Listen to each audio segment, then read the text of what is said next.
It's all over, a top 20 finish, so it's a huge game for both teams. Gentlemen? Right you are, John. Thank you so much. West Virginia won the toss and will receive. The Mountaineers were picked to finish first in the Big East Conference. Amos Zaraway, number 20. Antonio Brown will get it right now from the 4 to the 15 on the slow track to the 20. Big hole. 28-yard line. Nice return. And he's brought down by Mike Pridgeon. That's a return of 26 yards for Antonio Brown.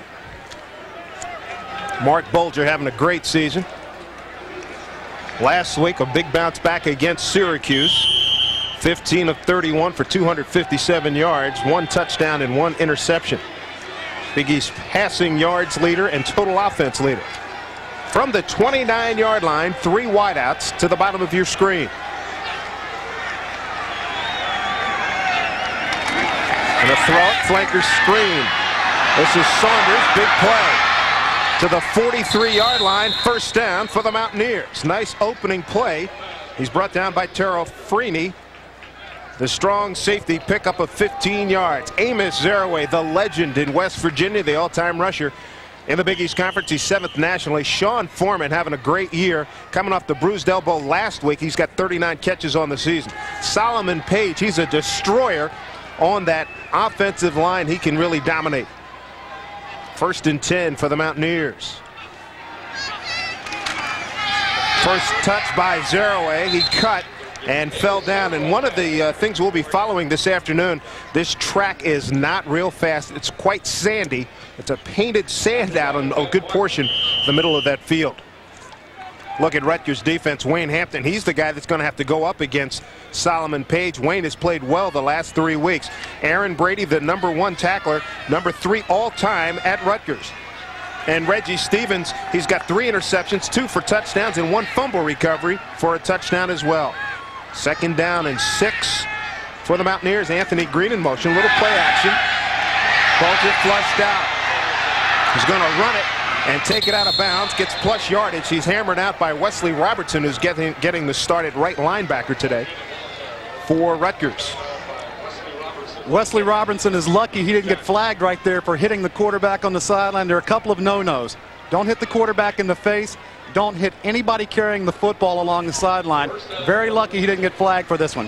How about that play too, Jeff, when Bulger got flushed? Remember a couple of weeks ago at Virginia Tech, he threw a ball back across his body into traffic, and it turned out to be an interception. And we have to also realize this young man is only a junior, and he's only about 1.5 years into starting at quarterback. Tell you what, he's impressive. 4 wide out look for the Mountaineers. First and 10 from the Rutgers 43. Flanker screen, get it outside to Sanders. David Saunders gets out of bounds. Nice gain there. Run out of bounds by Garrett Shea, the son of Rutgers head coach Terry Shea. Gain of 6. And when people look at the West Virginia offense, they say, well, look at all these wide receivers and the number of catches and Zaraway and Bulger and the big offensive line. The thing that impresses me the most is when you see the receivers, they are willing to block for one another. That's a big key. That's amazing. Don Nealon's group does a terrific job of that. Looking at a 2nd down and 4.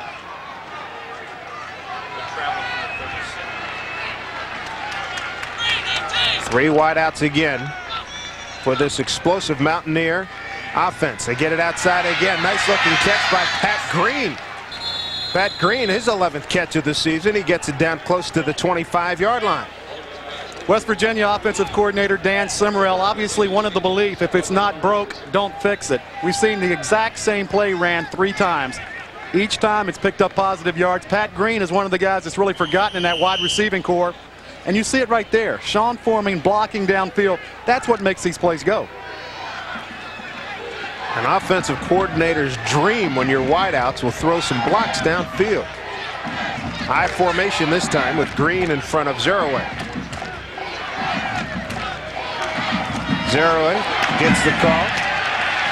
And he gets down to the 25-yard line. Maybe a gain of 2 on that one. Wesley Robertson, number 98 rather, and Dax Strohmeyer, who's come on nicely the last 3-4 games. Number 49 make the stop. But Robertson pretty strong. 29 reps on the 225-pound bench in preseason. That's scary. That is big-time strength. And he is one of the standouts on special teams. That's what this Rutgers defense is going to have to do. Try and keep 7, 8 people at the box, stop Zero-Way, and see if they can win this football game with Mark Bolger having to throw the football. First time Rutgers has gone with the red and black look this season. Bolger, Zero-Way, bottled up, breaks the tackle. How about that? He did a heck of a job to get to the 20-yard line. Aaron Brady, number 11, brings him down. Aaron in his final game here at Rutgers. Nice young man. He went up to Jeff Bostic. Mr. Bostic, my family used to root for the Redskins, but I didn't. I was a Steeler fan. You have to like the young man's honesty, and what a college career he's had, and how special will it be for him to finish his career. You're talking about a guy that's had a college career, runs into his fullback. Look at the strength of Amos Zero-Way. You're not going to arm tackle this guy. No quit in Amos Zero-Way, playing not too far from his hometown. He's from Hempstead, Long Island. Third down conversion. There's that play again. Saunders, great block. Foreman, boy, he just rode the cornerback, Garrett Shea, and drove him out of bounds. That'll be a first down for the Mountaineers. And this looks like an easy throw and catch. This is probably the toughest throw for a quarterback because you're directly throwing it parallel to the line of scrimmage. We've seen it 4 times. Look at the blocking downfield, and look at Sean Foreman. Strohmeyer got wiped out of bounds. Great blocking on the wideouts. Here's the other thing, too, Jeff. Reggie Stevens goes 5'10", 200. Garrett Shea, 5'10", 180, going against receivers that are 6'2", 205, 6'2", 190, 6'1", 205, and 6'2", 190. Fourth first down as Green goes in motion. Little sprint draw, Zero-Way. Ben Martin, number 29, brings him down. Ben Martin, one of New Jersey's finest. His dad, George Martin, outstanding player. The New York Giants, played against Jeff Bostic many a year. I used to get a lot of headaches after playing the Giants. You guys used to have some great battles, I tell you what. We'll be talking about those for a long time. Ben was just a youngster during those days, and he's got a younger brother who's an outstanding wide receiver in high school not too far from here. Zero-Way's got 4 carries for 12 yards. Second down and 8 from the 13. First drive of the game. Bolger looks, got a man wide open. That's Saunders. Strohmeyer finally wrestles him down at about the 7-yard line. David Saunders, tackled by Dax Strohmeyer. So another reception for David Saunders. And you would think with the West Virginia team coming in here to play a team, but you look on paper, West Virginia certainly is much more superior than the Rutgers team. Unfortunately, you don't play on paper. But coming off of a big win against Syracuse last week, you would think there may be an opportunity for a letdown.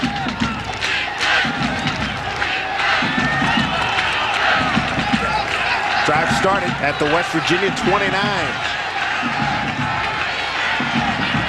First and goal at the 6, Zero-Way. Got a couple of blockers to the corner. And he is out of bounds at about the 1-foot line. Knocked out of bounds by Wesley Robertson. Zero-Way does a great job of following his lead blockers. Left tackle, Solomon Page, number 77. I'm convinced next year will be a first-round draft pick. He has the ideal body for an NFL prototype offensive tackle. Long arm, 6'6", 300 pounds, lean. Big guy. Got good wheels, too. He's got that attitude also. You got to have a little bit of an attitude. Here we go, first and goal. The 12th play of this drive. Zero-Way jumps over the pile and met in midair. Tyrone Pitts, number 38. Tyrone, a senior out of Woonsocket, Rhode Island. I'll bring up a second and goal. Real tough, aggressive player. Showed it right there. Zero-Way. They had jumped a tad too soon. 2 tight ends in the game. Mark Corman, number 85. Lined up on the left side. Good look at the center. Eric DeGros. Fullback. Touchdown, West Virginia. That's Anthony Green. His 3rd touchdown of the season. The Mountaineers take a 6-0 lead. West Virginia with a very methodical march down the football field, culminated by Anthony Green's touchdown run. If there was any question about was this West Virginia team going to come in and be flat, the answer is no. Their offensive line doing a good job firing off the football. Anthony Beck, number 82. Yep, he broke the plane. It's a 6-point score for the West Virginia offense. Point after by Jay Taylor is good. So the Mountaineers take 4:51 off the clock. First time they touched the ball. That man, Anthony Green, out of Jersey City, New Jersey, a homecoming for the 6'2", 240-pound junior. It's West Virginia by 7. Game underway. 7-0 our score here in the first quarter. Mountaineers ate up a lot of time. 4 minutes and 51 seconds. John Oliger, the junior out of Newark, Delaware, puts the foot into it. Down to the 4-yard line. It's Tosh Riddick. Tosh Riddick to the 27-yard line. Riddick has done a nice job returning kickoffs, the freshman from Allentown, Pennsylvania. So Mike McMahon has been a very hot performer.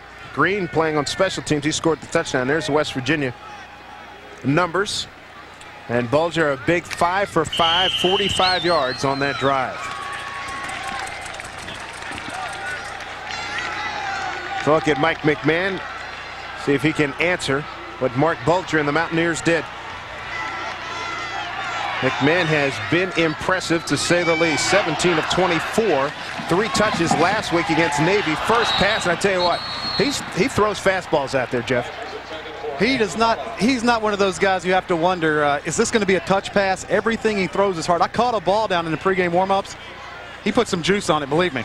Jackie Crooks playing real well. He's got 18 catches on the season, plus a touchdown as a receiver. Junior out of Union City, California. Billy Powell, tell you what, look for him to maybe throw the ball this afternoon. Mike DeLucia back on that revamped offensive line. He's nursing a bad ankle.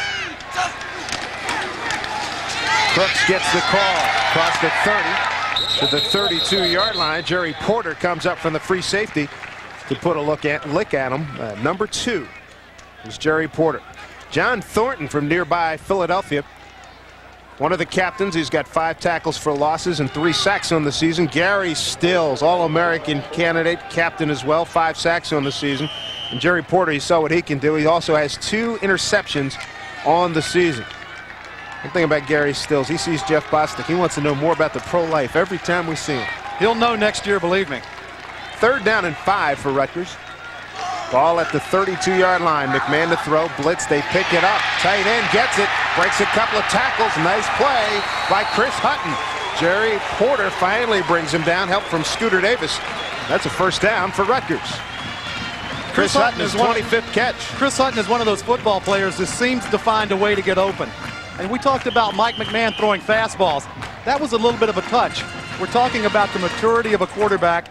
And, you know, you've seen it the last 4 weeks. In this 4-week span, 7 touchdowns, 2 interceptions. And he started off this 98 season shaky. That he did. Gain of 12 on that play. McMahon, nice fake. Got time, throws it out, and hits Bill Powell. Scooter Davis covering for West Virginia. Timing, very key on that play. 45 to go, and you want to talk about improvements. 0-11, and we're talking a bad 0-11.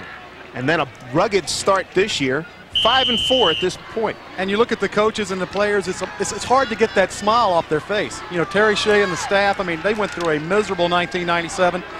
Good that it worked out for him. I'm telling you, this is a good man in football. Indeed. Tell you what, you noticed a lot of snap and crackle in the walkthrough yesterday. Here's Jermaine Robinson, and not a lot doing there. Landolt, number 98, makes his presence felt, as does Chris Edmonds, number 41. John Landolt's had a great year. Big sack last week against Syracuse. About 2 minutes to go. Forced the 4th and 13. Look how he defenses this play. Watch the West Virginia defense skating down the line. Chris Edmonds, number 41, keeps it inside his shoulder. And look at the helmets getting to the football. That's what we've lacked seeing from West Virginia's defense, is swarming to the football. 3rd and 5 from the West Virginia 48. McMahon pick up the blitz, gets rid of it, and a little bit too strong for Chris Hutton, who's covered by Gary Stills on that play. Gary Stills 6'2", 235 out of Trenton, New Jersey. Defensive coordinator for West Virginia, Steve Dunlap, coming with a safety blitz. Number 11, Gary Tompkins, putting the pressure on. McMahon has to move and throw this ball just before he wants to. Given time, I think that's a first down. Punt situation. Charlie Titus, number 37, bad snap. Bad snap. Is he going to get rid of it? He does. Remarkable. And then the ball takes a Rutgers bounce. Tell you what, that could have been a heck of a lot worse. He got it down to the 25-yard line. Very shaky exchange between Sean O'Hara and Charlie Titus. 23 yards on the punt. It could have been a heck of a lot worse. Oh, he just rolled it. He just totally flubbed that one. I was watching him snap the ball in the pregame warmups. He has so much pressure on top of the ball, he almost has to lift it to snap it. Charlie Titus with a great job picking it up and getting it away. He could use a Jeff Bostic clinic right now down on the sidelines for Rutgers. Boy, he just totally flubbed that one. Timeout on the field here at Piscataway. 7:51 to go, first quarter. West Virginia with a touchdown lead.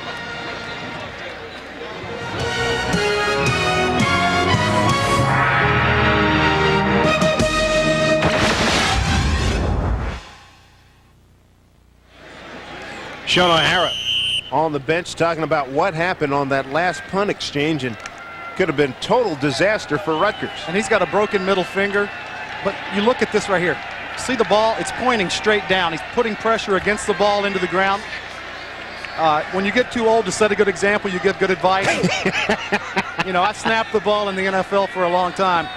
I'm going to give him a little bit of instruction after this game. There's the tape on the finger. He's got a broken middle finger. Mountaineers from their own 25. Bulger, play action. Steps, throws, going for a home run, ball down the sideline. Foreman had it, dropped it. Sean Foreman going against Reggie Stevens. That's a good battle. Foreman at 6'1", 205, the senior from Chesapeake, Virginia. And Stevens at 5'10", from Santa Cruz, California. And you look at the West Virginia wide receivers, Dave, it's almost as if they're cut out of cookie mud, you know, the cookie cutters. They're all 6'2", they're all 190, 195. Bulger, and you have to like what you see in the West Virginia offense. They're spreading the football field, getting man-to-man matchups. Reggie Stevens able to get his hand in there and knock the ball away. Bulger 66%, 65%, excuse me, coming into this game. Play action, under blitz, and throws it away. Intended for Corey Ivy. Great pressure by Dax Strohmeyer. Strohmeyer coming in on a blitz. Made Bulger rush it just a little bit. This is a guy that's really stepped his play up. Talking to Dennis Crean, the defensive coordinator for Rutgers, the last 4 or 5 weeks, if there's one person that's really stepped it up, it's number 49, Dax Strohmeyer. This stadium holds about 44,000. It's about half filled, and the Rutgers fans really into it. 3rd down and 10, 3 wide out look off the shotgun. Bulger under pressure, throws and hits Antonio Brown. Great move, another great move, and he's down to the 46-yard line. First down for the Mountaineers as Strohmeyer runs him out of bounds. That's a 20-yard pickup. Antonio Brown, his 12th catch of the season. Pretty exciting young man from Miami. Doc Holliday, the offensive quarterback coach, had to like what he sees in this throw. Spreading the field, individual matchups. Rutgers is a team that would like to play zone for most of the day. You know what? Antonio Brown's a guy that you're talking about some upside, a true freshman. He's got blazing speed, runs a 10.500. They'd like to see him stretch this defense some more. From the 44, first down here for West Virginia. Pat Green in motion. Zeraway cuts it up. Back into the pursuit. Maybe a gain of 1. Aaron Brady was there, number 11.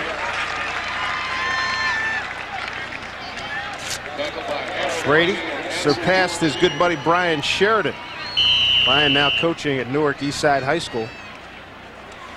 Brady now number 3 all-time in tackles at Rutgers. And he is one of those kids you'd like to see, 6'3", 245 pounds, and see what he could do.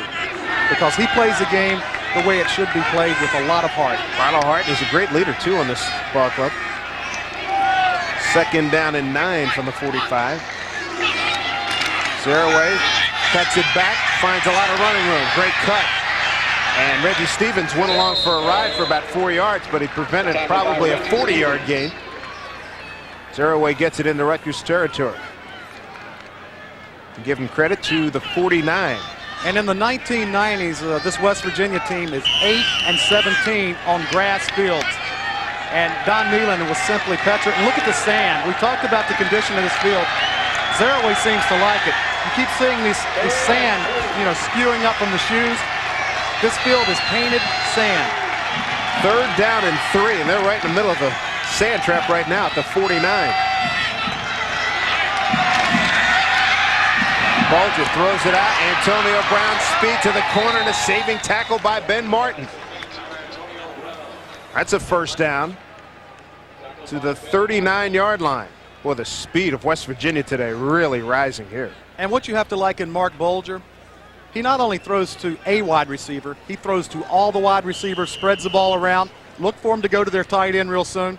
Antonio Brown, true freshman. This guy's going to be a big-time player before he leaves West Virginia.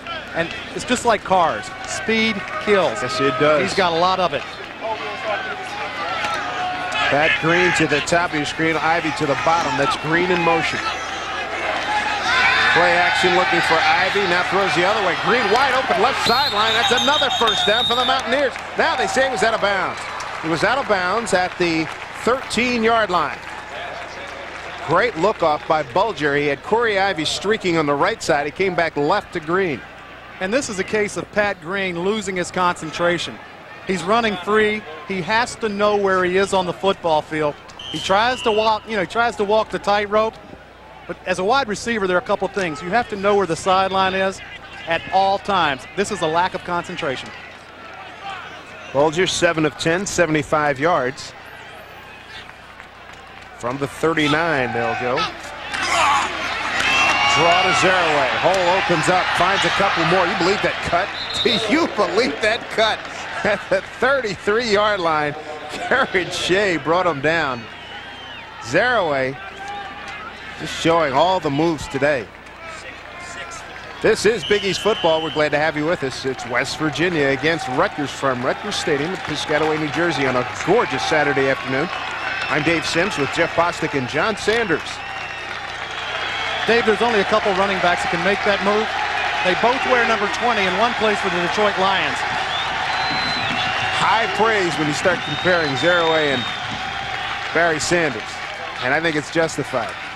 Bulger slips, knee did not go down, gets rid of it, got a receiver. It's Foreman, and the Rutgers fans say, hey, the knee was down, but the referees say not so. Reggie Stevens on the stop. Pass down to the 25-yard line. And we talked about concentration 2 plays ago. Mark Bulger shows that he has that concentration. Stumbles coming away from center, still able to deliver a strike downfield. And Sean Foreman, you're talking about a good kid. When you talk about him, he's always smiling, happy kid. And the thing about him as a player, he is a worker. Nice play on that one. 8 1st downs. Owning the clock as well. 4:45 and counting. 1st down from the 25. Inside handoff to the fullback. 3rd and 4th effort. Anthony Green. I think he's a little bit pumped being back home. Jabari Moore, who did not start today, nursing a tender shoulder. Number 2 tackler on the team. Anthony Green a couple of weeks ago was injured against Virginia Tech. Back in action today. And Jabari Moore's had a solid season for Rutgers in his first year here. The big problem, Dave, and you talked about 1st down conversions, time of possession. 250-pounders playing 300-pounders. In the 3rd and 4th quarter, that gets old. Yes, it does. 2nd down and 6, maybe too much time here. Calls timeout before the play clock runs out. Right now, West Virginia on an offensive roll, leading 7-0. Don Neyland's club looking for more upon our return here to Piscataway. Big East football, everybody, from Piscataway, New Jersey. West Virginia driving again. They began this possession at their own 25-yard line. 2nd down and 6 situation for Don Neyland's club from the 21. And play selection pretty doggone even, huh? You know what, this is amazing, and everybody talks about being 50-50. Right now, the West Virginia offense is exactly 50% run, 50% pass. 3 wideouts. Corey Ivy now in motion, number 8. Bulger, play action. Under pressure, gets rid of it, throws it away. Nice play on the part of the quarterback. Mark Bulger was trying to get it downfield to Pat Green. Wayne Hampton putting on the pressure, number 56. And let's take a look at Wayne Hampton. He is our ESPN Plus Spotlight Defensive Performer here, first half for Rutgers. Putting the pressure on Mark Bulger, and you see a little difference right there. Dennis Crehan using Hampton in an up stance. And it's amazing to me, he was able to coach a guy that plays for the Washington Redskins, Ken Harvey. And that's who he really compares him to. They wear the same number. I don't think quite now they're the same type of player. West Virginia on 3rd down, 5 for 5. This is a 3rd and 6 situation. Here's Bulger underneath, and this could be a touchdown for West Virginia, and it is to Sean Foreman, who was wide open. 21 yards on the score. Mountaineers lead at 13-0. 2 possessions, 2 touchdowns for West Virginia. Rutgers defense is going with a gamble. They're trying to bring the blitz. What does that mean? Man-to-man coverage. Sean Foreman, number 16, certainly knows his way to the end zone. You see Strohmeyer, number 49, with the blitz right there. Just that little chip by number 8, Corey Ivy, allows Foreman to get in the middle of the field and score. Point after touchdown by Jay Taylor is good. So Sean Foreman, 6th touchdown of the season, gives the Mountaineers a 14-0 lead with 3:49 to go. Foreman having a good day. 2 catches, 29 yards, and now a touchdown. Very impressed with what West Virginia is doing offensively. Dan Summerall, the offensive coordinator, spreading the packages out, 3 wides, 4 wides, 2 tight ends. When you've got the weapons, you have to use them. They've got a wealth of wide receivers, a very talented quarterback, and guess what? Their running back's not bad either. Say that again. And Bulger, that's his 18th touchdown pass of the season against just 8 interceptions. And you have to wonder when you look at this football team and look at the components of the offense and the components with the defensive side of the football, how they have lost 3 football games. Obviously, Ohio State, preseason number 1, in the opener was a big disappointment. A game that really got away from them, Miami, a 34-31 win when they gave up 206 yards on the ground. They're right there late in the game, too. And obviously, Virginia Tech, they had their opportunities early in the 3rd quarter and let that one slip away from them. That Virginia Tech game is probably going to haunt them for a while because, twice inside the 5-yard line and couldn't come away with any points. But it speaks volumes of the Virginia Tech defense. When you stop Amos Zaraway, 3rd and 1 and 4th and 1, you got a pretty good defensive squad. That's getting the job done. Zach Anglin kicking off. Hooks it and goes out of bounds. And boy, he did not hit a good one there. Yesterday we were talking to Lee McDonald, the Rutgers kicker, and he said, you know, the opposing kickers never do well here at this field because it's so slippery there in the middle. It's an immature grass, and they're going to be redoing this field after this season. What an appropriate name. On the kicking team, 5-yard penalty, but we'll take the result of the play. We'll take it to the 35-yard line. Anglin angles off the field because he doesn't want to walk anywhere near Don Nealon. You've got a football field that's 54 yards wide. Just kick the ball somewhere between the white lines. That makes a coach. Look, see, Don Nealon is scratching his head right now. He's going, you know, we're starting pretty good. Our defenses play well, and our kicker kicks the ball out of bounds. Yeah, he's just use your own imagination as to what Don is saying right now. He's not happy. Let's try that. From the 35.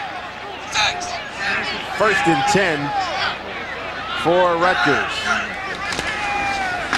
In the backfield, big time play, John. Check that, Kevin Landau. That was John Thornton. John Thornton. And yesterday when we were talking to Don Nealon about the defense, which has given up a lot of points, what they have to do today against Rutgers.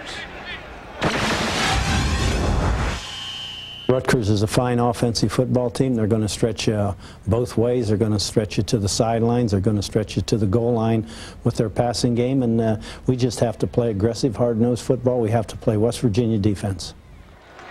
Certainly John Thornton on that play got it done.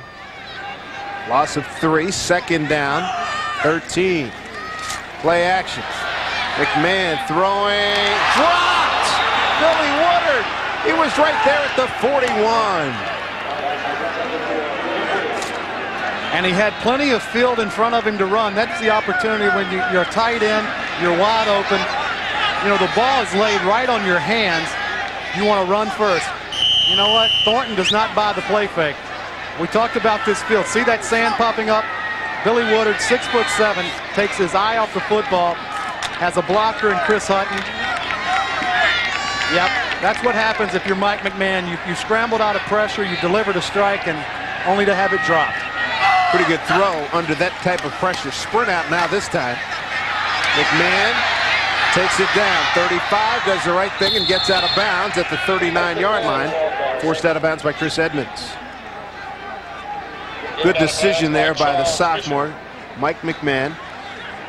Rugged start this season, but right now completing 62% coming into today's game. And I told Mike in the pregame, I said, after this season's over, you need to go back to working on the basics. He has got all the raw talent of anybody in the country. He needs to work on drops, his feet, where he holds the ball, how he takes the snap. Uh-oh, that snap from Foreman got away. O'Hara picked up. They go for the lateral. Back to Rutgers now. It's Rutgers ball at the 19. O'Hara with another nightmare on a snap. West Virginia had it, and they tried to go for the lateral. Instead of just taking what they had at spectacular field position inside the 20, they give it right back up. Unbelievable play. You know, once you're this guy, once you're number 66, Sean O'Hara, you've had a bad snap that you laid it on the ground. Well, I'm going to overcompensate. This is a 6'8" punter that you just snapped the ball over his head. Here's the no-no if you're West Virginia. Gary Tompkins, you're a defensive back. Up. We got to, this little thing right there, that football, we have to keep control of it. Unbelievable how Rutgers keeps possession of this ball. So back to their own 19, a 1st and 10. McMahon this time to Tosh Riddick, and he drops the ball at the 25. Right there. And the Bluebirds making themselves heard today. And I was watching some game film from the Temple game, and just like I told you yesterday, Dave, they must have dropped 7 or 8 balls against Temple. And the thing about it, it's not like it's a high ball or low ball. McMahon is exceptional rolling out of the pocket and running and throwing the football. Look at his eyes. His eyes are already looking upfield. Mr. Riddick, catch it, then run with it. Amazing. McMahon can't be any more accurate. 2nd down for the 19. Here's Jackie Crooks scooting close to the 23-yard line. It's one heck of a day in college football this afternoon. BC and Pitt locked up at 7 right now at Pitt Stadium. Miami and Temple later on down in Philadelphia. That's a good one tonight. Virginia Tech and Syracuse. And I'll be at home watching that one. Indeed. Wisconsin having a fabulous year. Michigan pulls the upset today. All right, Penn State got hammered last week by Michigan. Northwestern trailing there. 3rd down and 7 for the Scarlet Knights. They trail by 14-0 score. McMahon, down he goes. Landolt was there. He was the first to get him. And Gary Stills, number 55. Landolt. Good pressure by the West Virginia defense. You see the right of your screen, Ryan Como. He's trying to hold Gary Stills, but when a guy wears a cape and has a big S on his chest, it's hard to do that. Landolt, a solid performer, can play anywhere up and down that line. Probably one of the most valuable members of this team. This ought to be an experience. Here's Charlie Titus, 2 yards deep, this time right on the money. Bronx cheer, and he got a great punt.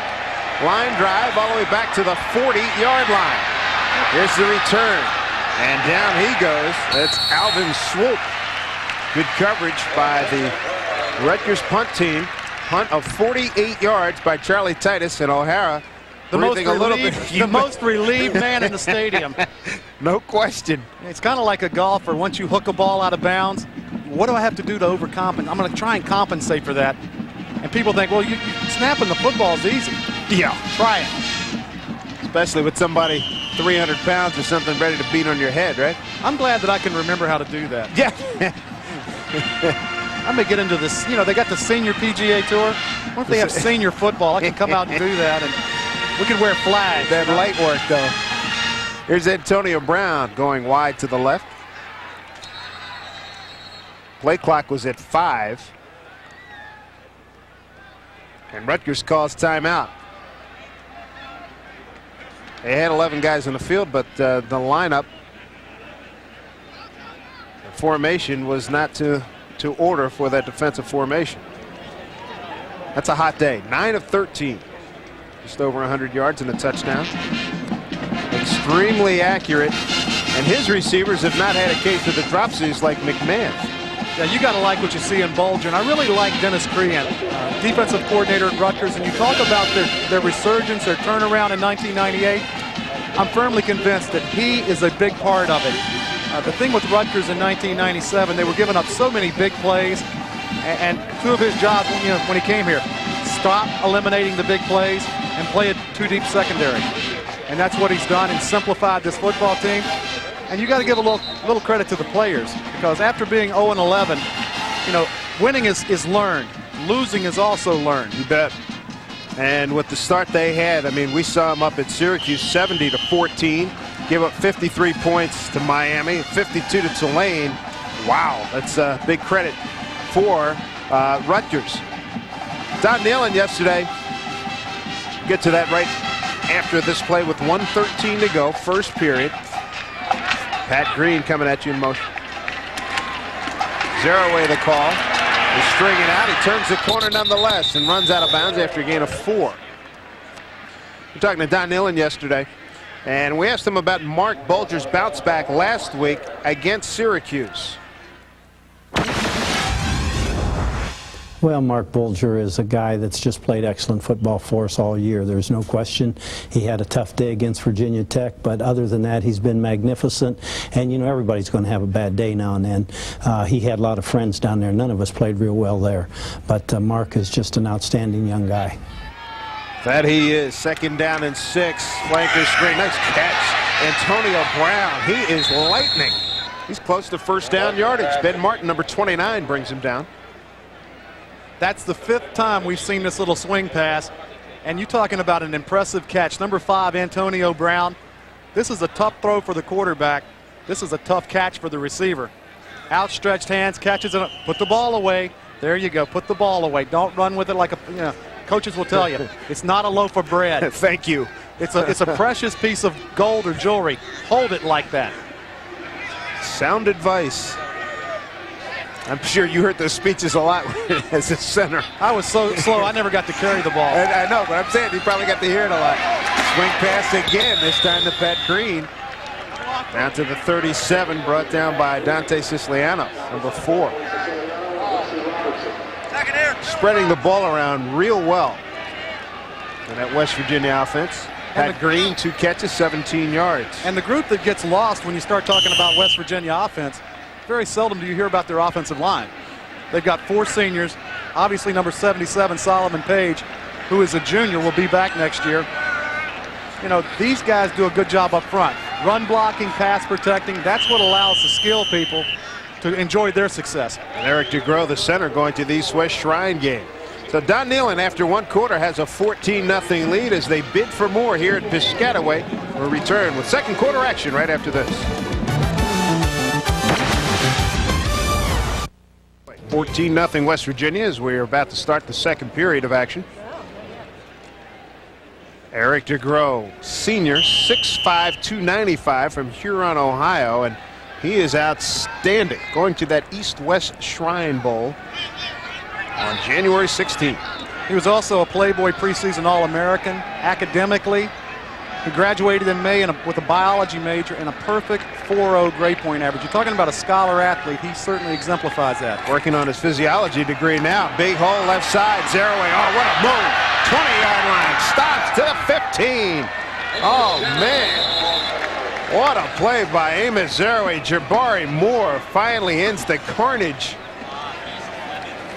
Big time play by a fabulous runner. This ought to be against the law. Amos Zeraway in the open field with 1 guy to try and tackle him. It's not going to happen. Look at that little cut.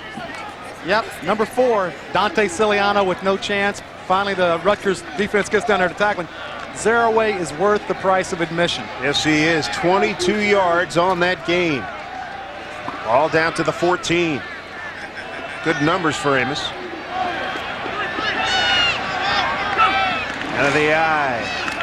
Give it to the fullback, and they were waiting for that one. Green scored the first touchdown of the game, and some folks got in some extra pops on that one. Hey, man, you're not doing that. Look at our Buick first quarter statistics. Total yards.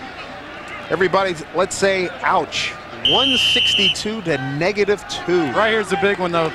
Right there. 6 for 6 on third down conversions. They stay on the field. They control the time of possession. Guess what? They're winning the football game. Not what Terry Shea likes to see in his football squad. Not at all. Second down and 11. It's on the 15 after that 1-yard loss by Green. Blitz comes. It's picked up. Outside.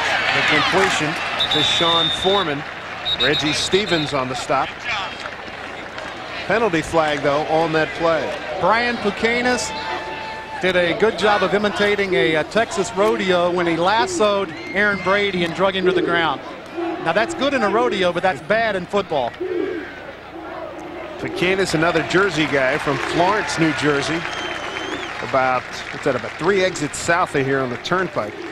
Pucanis for West Virginia, Holding. number 61. On the offense, 10-yard penalty from the spot of the foul. Repeat the down. Met his parents a couple of weeks ago going down to the Virginia Tech game, and remember his dad was so disappointed that the season's over, that his football career is over. He said, man, I'd like to keep doing this. And this is a guy that may have an opportunity to play on Sundays. You talk to the West Virginia staff, they really like the way he plays, and he's obviously a big guy, 6'4", 295. We'll see what happens next fall. First penalty of the game. That'll bring up a second down and 28 for West Virginia from the 32-yard line.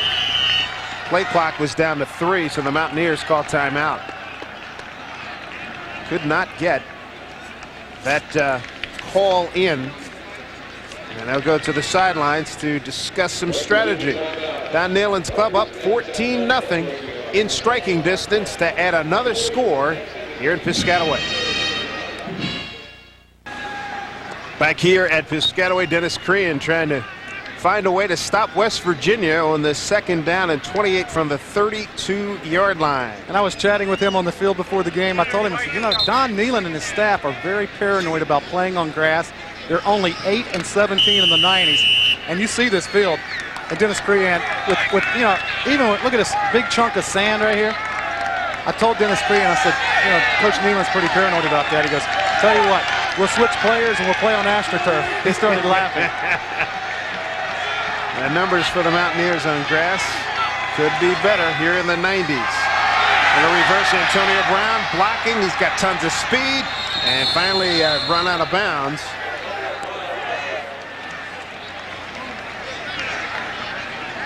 Picks up 13 yards on that play.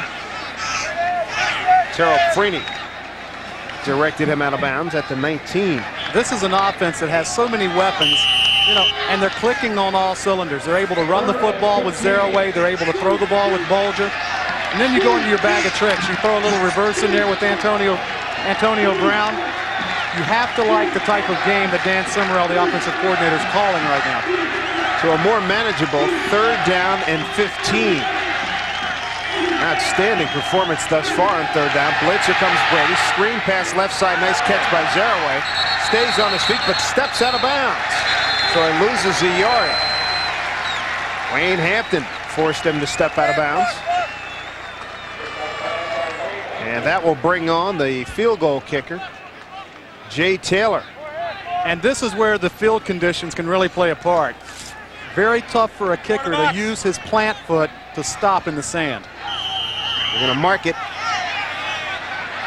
Be a 37-yarder by Taylor, who's 8 of 10 in field goals this year. His longest of 48 last week against Syracuse. Gets just enough, but it's wide to the right. Taylor is nursing a hip flexor. And that accuracy, he was wide right. So a break for Rutgers. A big part of the kicking game, whether it be extra point, field goal, starts with the snapper, the holder. Snaps a little bit low, but watch the sand. You can see the sand coming up out of the ground. Taylor's expecting it to hook a little bit. It just hangs out right, and it's no good. Zach Anglin on the hold. Don Neyland And the Mountaineers still lead it 14-0. Taylor missing a 37-yarder.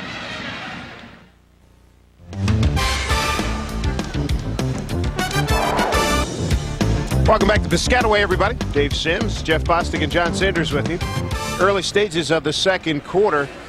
Don Nillen just saw his field goal kicker miss from 37 yards out. Look at that statistic. My goodness. That is amazing. West Virginia, 2 long drives. First 2 times they had the ball. Put a couple of scores on the board. Rutgers trying to respond. Screen. Jackie Crooks got a blocker.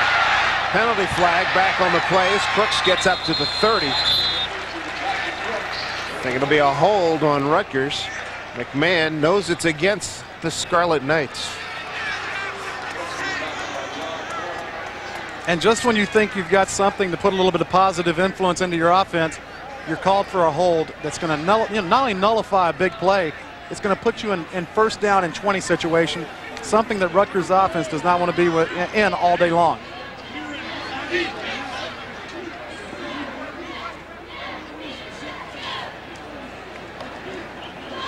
Holding on the offense, half the distance from the spot of the foul. Repeat the down. Now Mr. Joseph, our referee today. Back to the 8-yard line, 7-yard line this will be. And this is just what defenses love. See if the Mountaineers bring the whole kitchen here. They don't. Play against the run, straight up the middle. Jackie Crooks, nice advance up to the 20-yard line. Brought down by Chris Edmonds, number 41, the sophomore from Pittsburgh's Woodland Hills High School. Good block by number 2, Jermaine Robinson. Jackie Crooks is a guy that, has really stepped his game up the last 3 or 4 weeks, especially the last 2. 348 yards the last 2 games that they've won, 63 carries. Florida, number 4 in the lead. Michigan at home against Wisconsin, leading. A lot of good matchups this week. Penn State leading, and we saw that BC and Pitt were tied at 7. McMahon, a little dart over the middle. That's for Andy Holland, and he took a pop. The 32-yard line. Charles Fisher, number 4, unloaded. Quick little slant pass. I'm still convinced the key for Mike McMahon, watch his feet. Whenever he gets his feet set, he throws a good football. You know what? This is right where you want it as a receiver. You're going to either catch it, it's going to be incomplete. Andy Holland takes a hit by number 4, Charles Fisher. Good physical play at the cornerback position. That's at least 3 drops. McMahon 2 for 7, 21 yards. And Rutgers on 3rd down situations. Not good so far. McMahon swings it out to Crooks. 25, 27-yard line, well short of a first down. John Thornton, a big fella, number 96, back to make the stop. Bad series for Rutgers. I really don't understand that call by Terry Shea. It's 3rd down and 10. You need to pick up that to move the chains. You're throwing a little play out into the flat that West Virginia is going to give you that play, tackle you with a 7-yard gain, and make you punt. This is where the excitement begins. Good snap, so O'Hara's got it down now, and Titus creams this one. Brown, make that swoop. Stumbles at the 35. He may have had more. Stumbled up to the 41-yard line. So Alvin Swoop with the return on a 46-yard punt.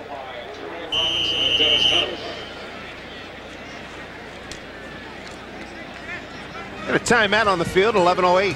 Second quarter. The Mountaineers leading the Scarlet Knights by 2 touchdowns. Terry Shea and Mike McMahon discussing offensive strategy has not been very productive this afternoon. Let's go to John Sanders on the sidelines. David, I'm going to follow up on what you guys have been talking about during this game. This is outside the end zone, and this is what happened just during warm-ups before the game. This is the problem they're having. Since we were last here for the Miami game, they resodded this entire field. But as you can see, and as you guys have talked about, it is still a problem for both teams. David? All right, thank you, John. John needs to put his 9-iron away. That's exactly. John's been down there chipping balls with his 9-iron. I know, John. You gonna let him take that, John?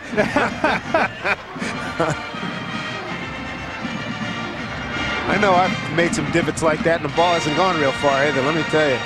1st and 10 at the 40 for West Virginia. It's gone touchdown, touchdown, fumbled punt, and a field goal missed. And this time, is that a fumble? That was a forward pass. Forward pass. Try to get it to Pat Green. Pass was intended for Pat Green. This is a play that this West Virginia offense has ran 6 times. 5 of them have been completed. The thing with Bulger, the ball is being thrown forward. Pat Green, you know what? We've ran it 6 times, Pat. You're the only person that hasn't caught it. Come on, get with the program. Bulger 12 of 17 for buck 14 and a touchdown.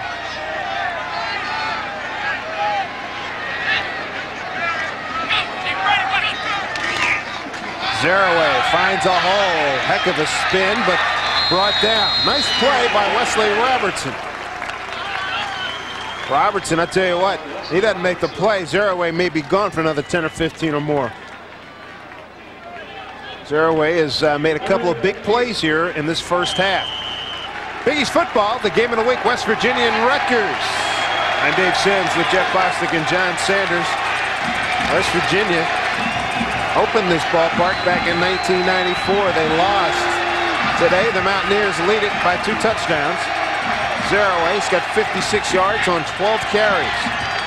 This is a 3rd down and 8 from the 42. Ball up in the air, loose ball. And it says it's an incomplete pass. Knocked down by Gil Ross. Maybe that's the play that gets Rutgers going. West Virginia had it spread with 4 wide receivers. Mark Bulger trying to deliver a quick slot. Watch the right of your screen. Coming with a blitz. Dak Strohmeyer, number 49, gets his hands up, bats the ball in the air, almost picks this thing off. If you're Rutgers, you need your offense to build on that momentum. Put some points on the board and take the pressure off of this defense. First punt of the afternoon for Jay Taylor. Good snap. Not a good kick. 30-yard line. And it'll roll dead at the 28. So Taylor nursing a hip flexor. Really never unloaded on that one. Dak Strohmeyer made the big play for Rutgers, knocking down the pass. That punt just 30 yards. Yeah, we are. Strohmeyer out of Upper Saddle River, New Jersey. Kicking game has not exactly been stellar today for Don Nealon. Nor has the Rutgers offense, and this is a key possession. Mike McMahon and the offense needs to get something going for a couple of reasons. To move the chain, try and put points on the board, but probably more so to keep your defense off the field. They've been on the field the entire first half. They got to be whipped by now. Breathing deeply from the 28. McMahon stacks, throws his running back, Jackie Crooks, at the 41. And you see McMahon looking down at the, it's almost like his foot slipped just about the time he was ready to plant his foot and throw the football. Huge chunks of the grass are rolled up right around where they got the ball. Put a lot of sand and fill in that part of the field between the hash marks. All you have to do is push off just a little bit.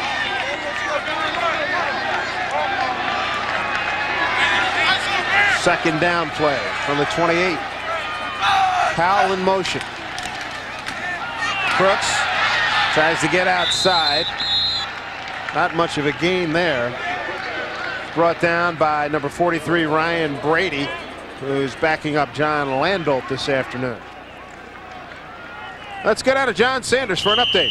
An update from the West Virginia bench, because right in front of me at the 35-yard line is David Saunders. He has an ice pack on his hamstring. He is not expected to return, and that's bad news, of course, for this outstanding West Virginia offense that we've seen so far this afternoon. Gentlemen? All right, thank you, John. Certainly a stylish look he's projecting today. 3rd and 8 at the 30. Under pressure, McMahon throws up in the air. Incomplete. Chris Hutton had his hands on it, couldn't bring it down. I want to say that's got to be the fourth, conservatively, the fourth drop this afternoon by Rutgers. I think the Rutgers tight ends and wide receivers, they need to get Velcro on their hands, okay? And start using a cotton ball. Mike McMahon eludes the pressure.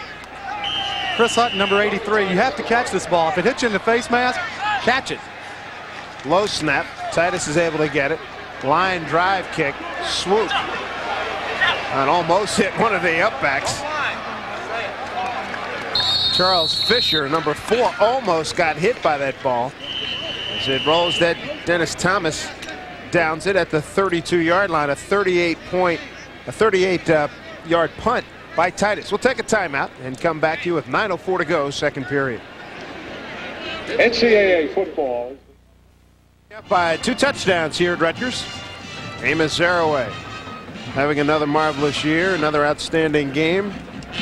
Average gain on first down, not spectacular for either club there, Jeff. And the one by West Virginia is probably alarming because all throughout the first half they've been able to move the football. The holding penalty against Buchanan was a big drive stopper early in that second quarter. But right now, if you're Rutgers, your defense has to come up and make a play. A Brady or a Hampton, a Reggie Stevens, somebody has to turn the football over and give your offense field position. Long count by Bulger. Zaraway cuts it back. Another great move. Gets to the outside. Fumble. Loose ball. There it is. Rutgers got it. Great call by Jeff Bostic. Great call. Jabari Moore with the recovery. Terrell Freeney forced the fumble. Zaraway was in the process of getting a terrific gain. And Zaraway is not a running back that is known for fumbling the football. Exactly what we had talked about. Somebody needs to make a play to pump some life into this Rutgers squad. Zaraway changes the ball to his outside arm. Freeney hits it. Number 15, Jabari Moore, is right on the spot to recover the fumble. Right there, you see his left arm hit the football. Jabari Moore, he's on that like a dog, like a steak bone, isn't it, huh? No doubt about it. Great call. They needed that play. And it gives them field position. Reggie Stevens got faked right out of his you-know-what on that one, and Freeney bailed him out. Straight up the middle, Jackie Crooks to the 35.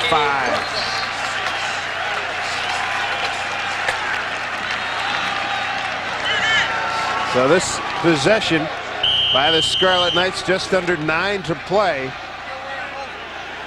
And Don Nealon, he realizes that fumble, not only does it pump the Rutgers offense up, it gets everybody here at the stadium involved and back into this football game.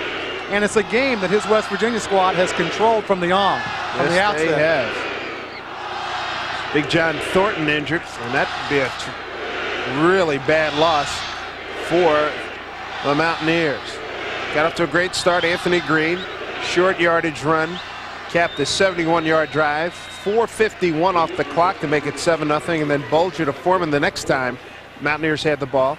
Bulger went 4 for 4. Mountaineers did 4 for 4 on third down in that drive, which covered 75 yards, 12 plays, and 4:02, 14-0, and that's where we stand right now. And I think the big guy, John Thornton, 6'3", 300-pounder from Philadelphia, looks like he's injured his left elbow. And that's a lot to hurt.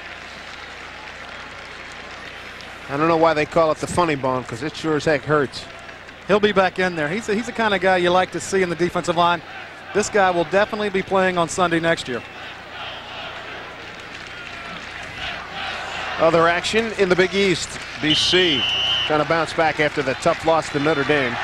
Florida and Michigan leading. A&M and Missouri. Second quarter, no score. Penn State is leading. Second down and 4 here from the 35-yard line.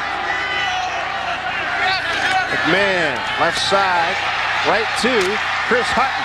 And Hutton, terrific effort, down inside the 15-yard line. That'll be a first down.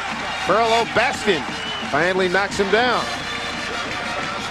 From the time you start playing football as a youth, coaches will tell you 3, 4, 5 plays per game change the outcome. How big was the fumble recovery for the Rutgers defense? Now you see the Rutgers offense with some life, excitement. They're moving the chains. Big part of it, moving the chains, controlling the clock, keeping West Virginia on the sideline. Chris Hutton with the catch, his second of the day. Rutgers wants to improve on those numbers. Yes, indeed. Crooks doing his job right now. Inside the 10-yard line. Jackie Crooks. Gary Stills makes the stop for West Virginia. And that turnover has brought momentum to the red and black. The big offensive line for Rutgers coming off the football. Jackie Crooks, look at him. In a crowd, protecting the football, gaining the tough yards, a 9-yard carry on first down. Now if you're Rutgers, you can go through your playbook. Do you want to throw the ball? Do you want to run it? You're definitely in 4-down territory. 7:40 to go. Second quarter. 2nd and 1. Crooks try to get outside. Won't get it done this time. Gary Stills. Give credit to Dave Lightcap, the free safety who came up to force him to try to skate down the sideline, down the line of scrimmage rather. And then Stills knocked him out of bounds. Gary Stills is typically known for his ability to rush the passer. Jackie Crooks, make a decision and get upfield. Right there, Gary Stills maybe getting held a little bit, stringing the play out. Still only 3rd down and 3. There is life back in the offense. They could use a conversion here. Rutgers just 1 of 6 on 3rd down this afternoon. Big one here. They could use a touchdown. Sure could. Fake it, throw it, wide open. Jermaine Robinson, touchdown Rutgers.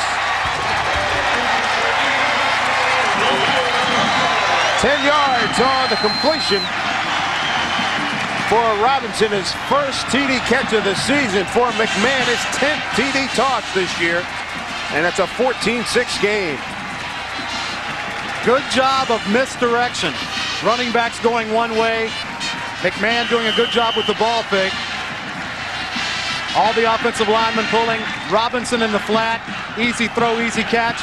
Touchdown for the Rutgers squad, set up by the fumble recovery. Check that, Jermaine Robinson. Steve Barone on for the point after. Out of the hold of Mike Jones. All systems go. And Rutgers is on the board. 6:44 to go, second period. It's 14-7 West Virginia.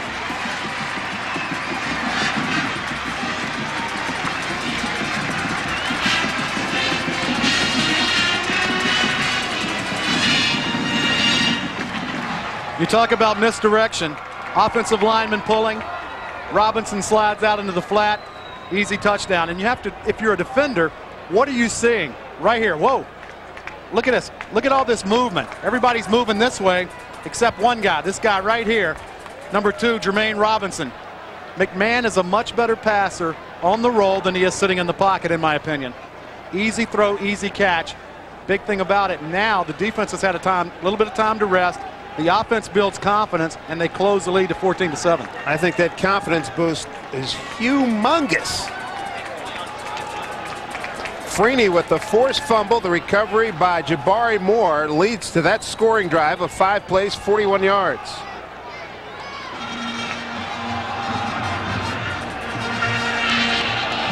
Don Nealon knew that something like this could happen.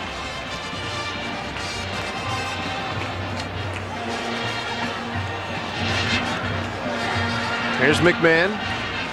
But now if you're Don Nealon, the person I go back to on the first play, I hand the ball back to Amos Zaraway. There's nothing more that a running back likes to do after making a fumble than trying to make up with it by gaining big yards. Well, he may have a chance to do it on this kickoff as well. Lee McDonald has it teed up. Zaraway and another speedster, Antonio Brown, are deep. Antonio Brown will get it from the 11-yard line. 20, 25, got some room, 30, and a nice standoff, and it's a good thing too. Nice play by number 1, Allen Davis. Forced Brown back inside into traffic and broke that play. Had Brown been able to get to the corner, it could have been a long one.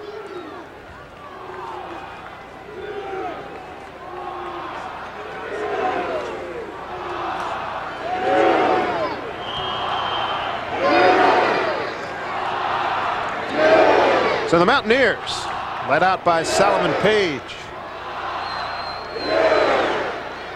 They'll start from their own 32.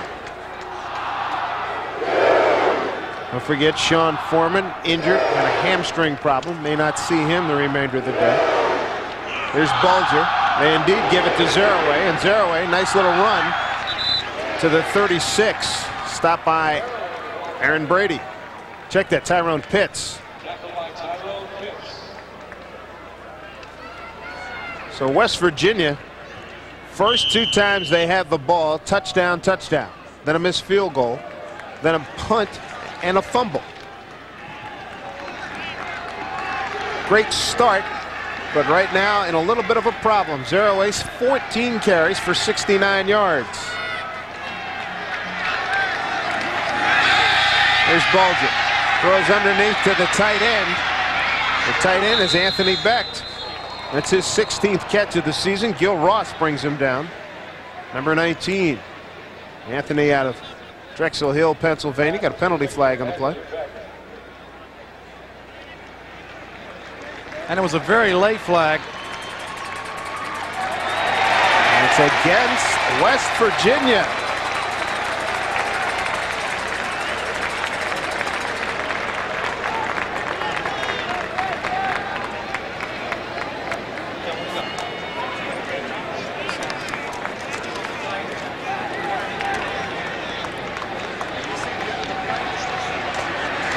Illegal block in the back by the offense. 10-yard penalty from the end of the run. Repeat the down. So that'll set the Mountaineers back a little bit. I'm really surprised where that flag came from. It was the field judge that's back in the secondary who must be 20, 25 yards away from that play. Typically, it is not his call. West Virginia, the most penalized team in the Big East. Rutgers, the least penalized team in the conference. Zeraway. Boy, look at that. He got hit very hard by Ben Martin. So what happens is Zeraway drives ahead for another 3-4 yards. And that hit, you could hear those helmets colliding way up here in the top of this stadium. And, you know, the thing about Zeraway, people know him for his cuts and his speed and the number of yards that he's gained. People don't realize this guy bench presses 450 pounds, and he squats with about 650. And look at the guns on him, too. Pat Green just limped off the field for the Mountaineers. And Eric DeGros, you saw after that play, there's the center, number 67. He's got a little limp, too. 3rd down and 2 from the Mountaineer 40. Crowd starting to get into it. Zeraway running left. Timeout called by Bulger. He just beats the play clock, which was at 1. A timeout called by the Mountaineers. Tell, by the way, Don Nehlen took that headset off. He's less than pleased. It's the last West Virginia timeout of the half.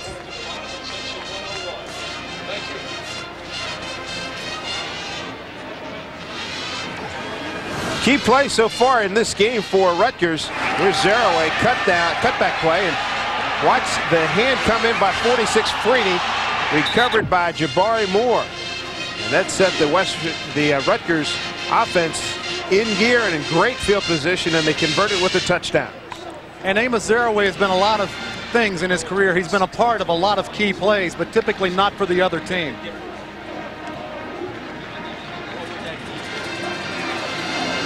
See the numbers for the first half: 15 carries, 75 yards. But all in all, I bet if you ask Dennis Crean, the defensive coordinator for Rutgers, very happy with how they've kept him in check. Could have been a lot worse.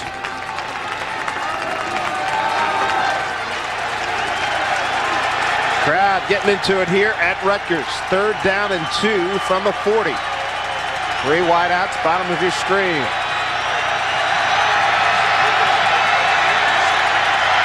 Swing pass, Antonio Brown cuts it up. He's got the first down. Pass was complete to Antonio Brown. Ben Martin, number 29, on the stop again. Mark Bulger with a audible. You see him looking down the line of scrimmage. What they're looking for, matchups. 3 wide receiver package. They're trying to see how many people Rutgers will keep in the box. Look at this right here. 7, 8 people in the box. Throw the football. This play has worked all afternoon. Antonio Brown with the Jets, able to get the first down. Use that speed on the edge. Brown's got 5 catches for 54 yards. Rutgers back in a game yardage-wise. Here's Bulger again. Deep ball sideline for Foreman. Makes the catch. And they're going to give it to him at the 15-yard line. Sean Foreman with a big catch for the Mountaineers for Mark Bulger. Perfectly thrown ball from Mark Bulger. You cannot imagine how difficult this catch is. Sean Foreman, number 16, is looking into that bright sun. Great concentration, and look at his right foot. Got the right foot in. Able to get the right foot down, and you can't blame Garrett Shea. You can't cover him any better than this. 41 yards on the pickup. That was outstanding. Great camera work by our guys as well. There's Foreman. Brown in motion. Zeraway got hit up high, and he's still able, and as I say, got hit up high. I think they're going to get flagged for a face mask. Gil Ross brings him down. Zeraway with a nice gain after getting swiped at up top. We told you it was an outstanding trio of wideouts for the Mountaineers. That's what they've done to this point. And David Saunders may be out for the rest of the game. We saw him earlier with the ice pack on his hamstring. 5-yard face mask on the defense. Added to the end of the run. First down over. I think they may have gotten Mike Bell on that one. I think they tried to get Wayne Hampton. I don't agree with the call. Hampton really just took his arm across. He didn't try and hold me. I don't know. Let him play the game. So this will be a 1st and goal from the 8. Zeraway straight up the middle. Touchdown, West Virginia. Touchdown.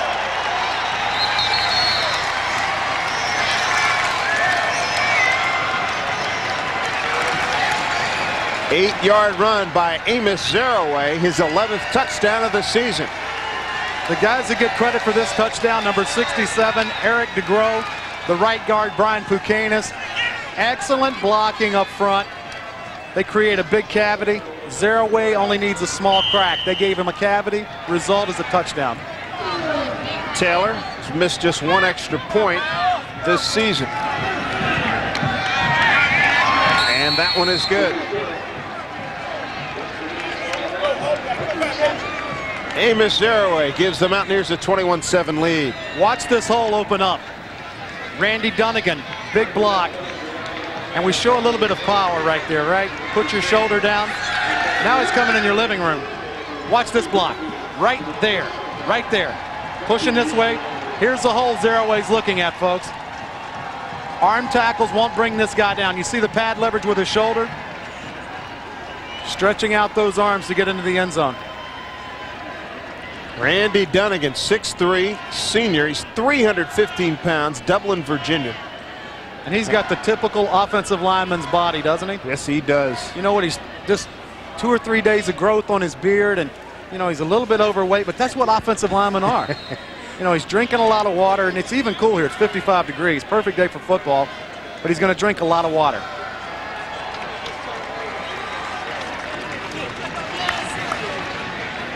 .353 to go here in the first half. You know, Zach England's got it teed up. And as you look at Dunnigan and Eric DeGros and Pucanis, it's almost always like the offensive linemen are hurting or something, you know? Whether it's breathing or just drinking water, or they never look like they're having fun during the course of a game. Believe me, they're into it. Bulger, the 42-yard completion of Foreman, the big play on that drive. Here's Anglin. And guess what? Kicks it out of bounds again. Another hook shot.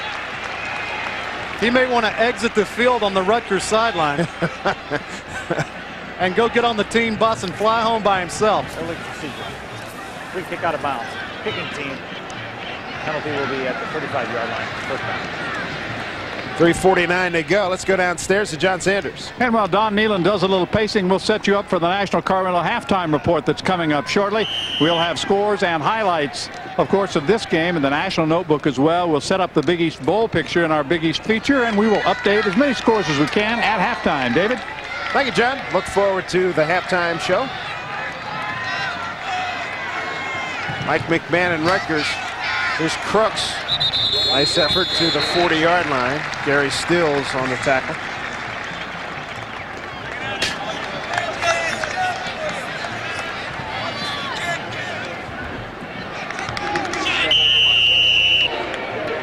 Final 3 minutes and change here in the first half. Good to be with you. Big East football, West Virginia against Rutgers. I'm Dave Sims with Jeff Bostic, along with John Sanders. And the Rutgers Scarlet Knights right now trying to regain some of the electricity they had on that last possession. Bill Powell with the catch, knocked out of bounds by Scooter Davis.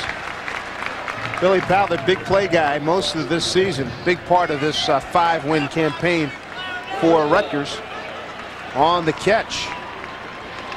And a guy they need to get involved more in the offense right now. Quintessential that Rutgers puts points on the board before the end of this half. Gotta have it. We saw Powell throw a pass on an end around in practice.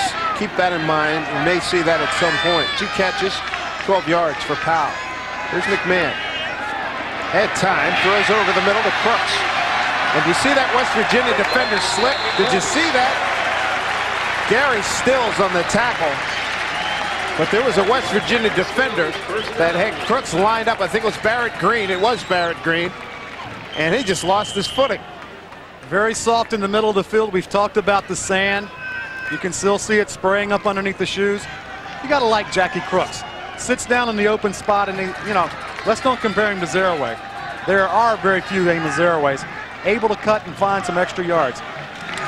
16 yards on the game. Crooks again fights his way for a couple. Greg Robinette knocks him down. Robinette's had a good year recovering from that dislocated kneecap in '97. Here's Crooks playing a big role in this drive here for Rutgers. Clock counting, approaching 2 minutes. 2nd down and 8 from the West Virginia 37. Big hole opens up for Crooks into the secondary. Down to the 27. Jerry Porter stops him. They move the sticks. 1st down Rutgers. 10-yard gain. We've talked about West Virginia's offense spreading the football field. Rutgers doing the same thing from a 3 wide receiver set, and it's all about matchups. How many people will West Virginia keep in the box to stop the run? They chose 6. Rutgers likes those numbers, and Crooks with a big run. Nice numbers for Jackie this afternoon. They got to take a shot downfield, though, right now. I think that's a good call. 4 wideouts. Inside shovel pass, and Gary still says, "Wait, you kidding me? Not today, pal. Not today." There's Gary Stills. Greg Robinette was there as well, number 99. But Stills, I think he did his studying on this one. You know what? You're talking about discipline, staying at home, and minding to your job. That's exactly what happens here. Number 55, folks, he is a football player, believe me. Always constantly moving, staying at home. Doesn't go for the fake. Good Quick play. pass, picked off. Gary Tompkins, his 2nd of the season. He's got running room. If he can get to the sideline, he laterals. Gary Stills. There's a penalty flag as Stills fights his way and goes down at the 43-yard line. There's a penalty flag back at the Rutgers. Checked at the West Virginia 35.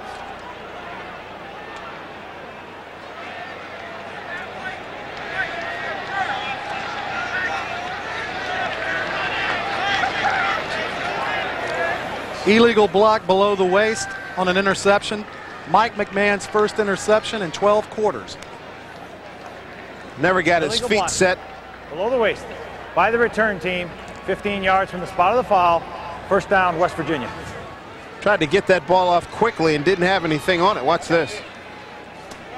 But you have to like the poise that this young man is throwing the ball, and somebody had a miscommunication. Andy Holland, number 81, looked like he's running a go, and McMahon's expecting him to sit down. He's throwing to an area. It's hard to throw to the area if your wide receiver continues to run downfield. Certainly a miscommunication. Makes it tough. Well, that had a chance to be a productive drive for Rutgers. See what West Virginia does. Final 54 seconds. But remember, they have no timeouts. Out of the shotgun with 4 wideouts. Bulger down the middle. Brown, almost a great catch. at the 45-yard line. Take a look at ESPN Spotlight on John Thornton of Wayne Hampton. My mistake, of Wayne Hampton. Only made the one tackle so far, but some pretty good pressure there. And sometimes your play is not always dictated by your numbers as a defensive lineman.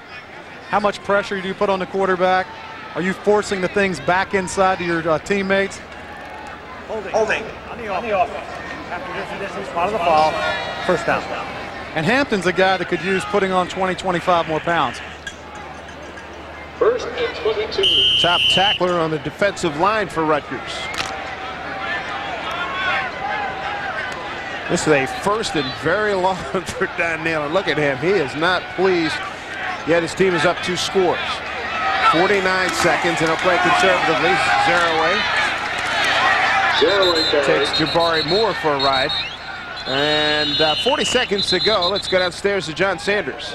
All right, coming up at halftime, we will have the National Car Rental Halftime Report, and we're going to, during that time, of course, take a look at what's happening in the Big East. We'll update the game in Pittsburgh. We'll look ahead to that big game coming up tonight. All of that is straight ahead, including the National Notebook at halftime. Gentlemen. All right, thank you, John.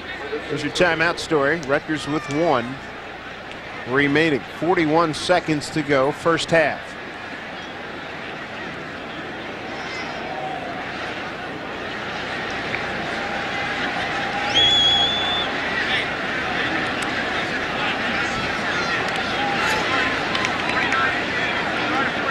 Take a look at BC. 16-7 over Pittsburgh. Pittsburgh having a real tough year. Well, 49. I was 49 and went. Boy, Boston College lost a heartbreaker last week to Notre Dame. 4th down and 1. Mike Cloud is stopped. And for what started off so promising for BC, a 3-0 start, they beat Georgia Tech in the opener. They've dropped 6 in a row. They're ready.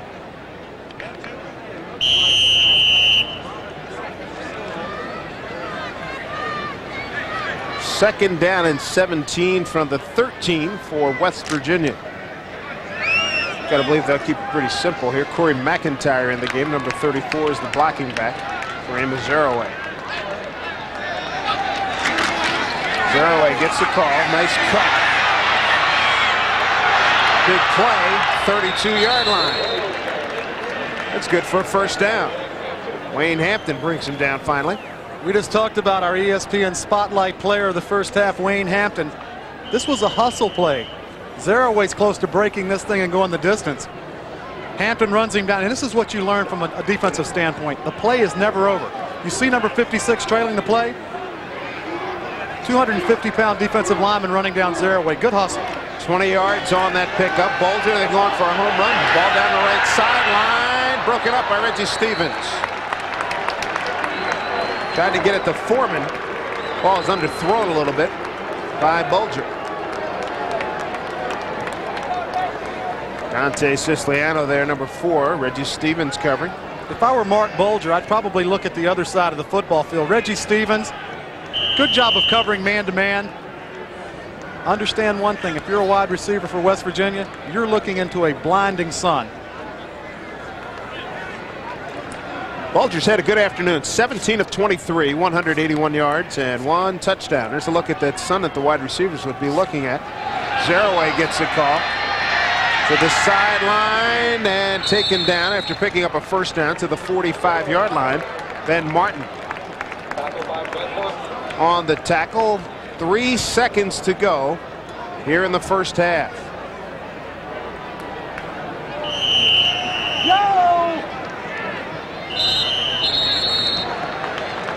And that'll do it for the first half. Thought they may have taken a chance up top.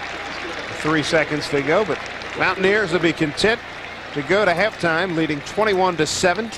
Amos Zeroaway with a touchdown to give the Mountaineers their 2 touchdown cushion once again. That was in the second quarter.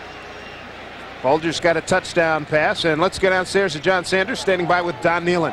Coach, your thoughts on the first half of play? You got a couple of nice drives for 2 good touchdowns. What do you think? Well, we've been kind of listless in the daggone penalties and the fumble It doesn't seem to me that we're playing with a lot of enthusiasm. We need to play with more enthusiasm and not make so many mistakes. Of course, you lost David Saunders early. That doesn't help, does it? No, we lost David, pulled his hamstring, and John Thornton hurt his shoulder a little bit. So, but that's this late in the season. That's what's going to happen to you, I guess. All right, Coach. Good luck in the second half.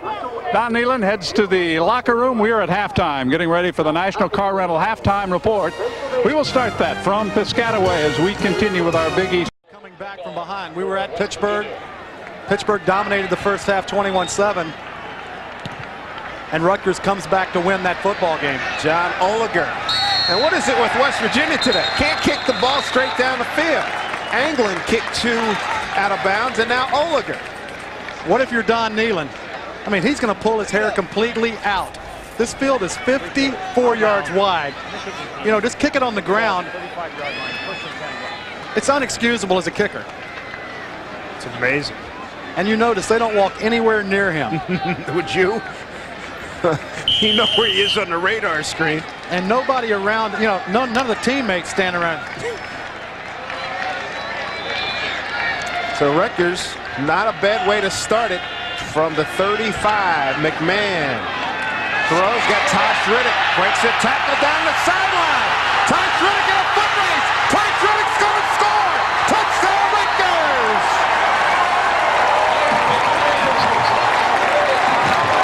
65 yards.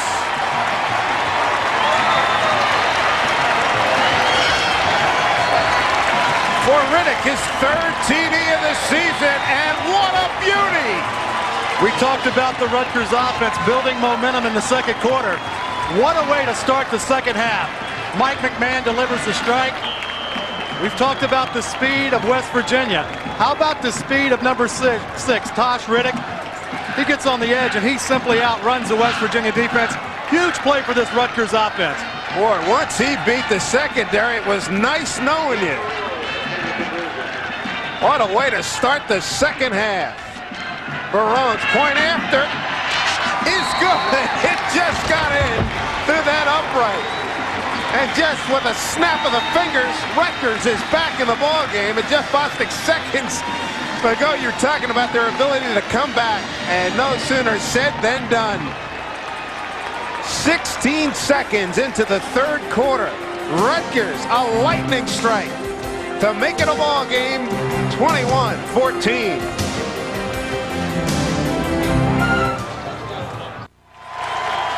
Crowd on its feet and electrified. After 65-yard McMahon to that man, Tosh Riddick, 21-14, 16 seconds off the clock. And yesterday at practice, Jeff, you make a good point here during the break. We saw Rutgers doing a lot of practicing of the onside kick.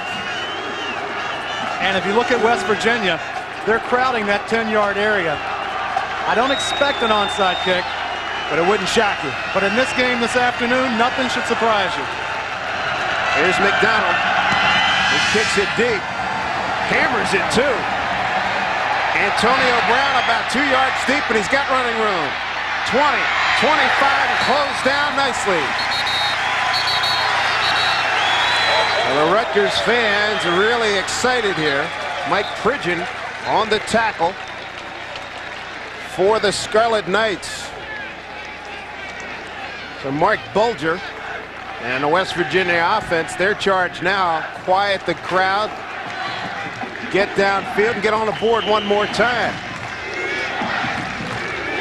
West Virginia quite balanced as usual. If I'm West Virginia right now, I take the crowd out of the game by turning around and handing it off to number 20. Fairway is the deep back. He indeed gets the call. Nice cut. 30, 32 to try to take the ball away. Jabari Moore did to the 33-yard line. Jabari Moore and Terrell Pick up Green. with 9.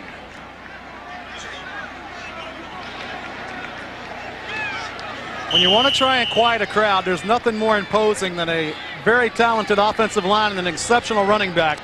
Zaraway, I can't tell you how difficult it is to cut on this field like he's doing. This field is very soft, a bunch of sand. Phenomenal running back. Scary to think what would happen if he were running on artificial turf. Did not get to the line of scrimmage. Aaron Brady, Terrell Freeney.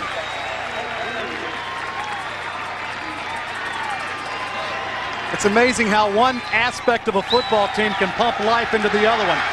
Big play to start the third quarter. Aaron Brady with a big tackle. Freeney. They've got this crowd into it. What a third down. Third down and 2. Aaron Brady exhorting the crowd to make some noise, and they comply. Fullback Green got the first down and more. So about the 43. Mike Bell, number 94, ends that foray. Let's go downstairs to John Sanders. You know, a little more on Aaron Brady, who's wrapping up his home career here.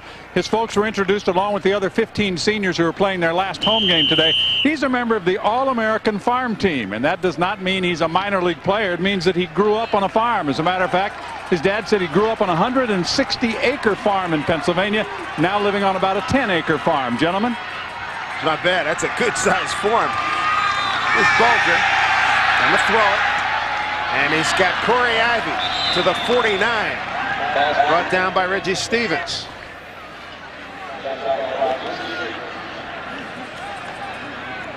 Ivy today. He's got 2 catches for 15 yards. Pickup of 9. And the thing about Mark Bulger, you wouldn't know if he had just thrown 4 interceptions or thrown 4 touchdowns. The emotion on this young man never changes. I wonder what would happen if he won the lottery. Of about 30 mil. Zeraway. Great effort, but a better tackle. Allen Davis, number 1. Brady got there first. So 1 and 11 make the stop for Rutgers. BC continues to lead the Pittsburgh Panthers, struggling mightily this year. Florida exploding on South Carolina. Wisconsin could be headed for its first loss. Penn State taking care of Northwestern. Crowd into it again. 3rd and 3 at the 49. Brown, swing pass, dropped it.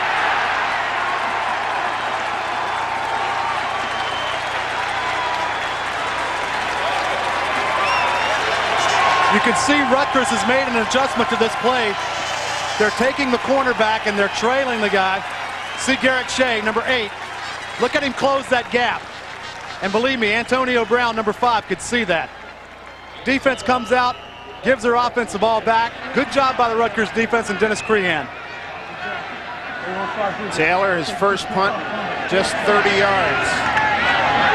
And this one not a heck of a lot better. Matter of fact, it takes a Rutgers bounce. Out of bounds at the 32. Penalty flag, though, back upfield. And I tell you what, this could be very interesting here. 19 yards on the punt. Oh, that's a killer. Personal foul against Rutgers. That is a killer.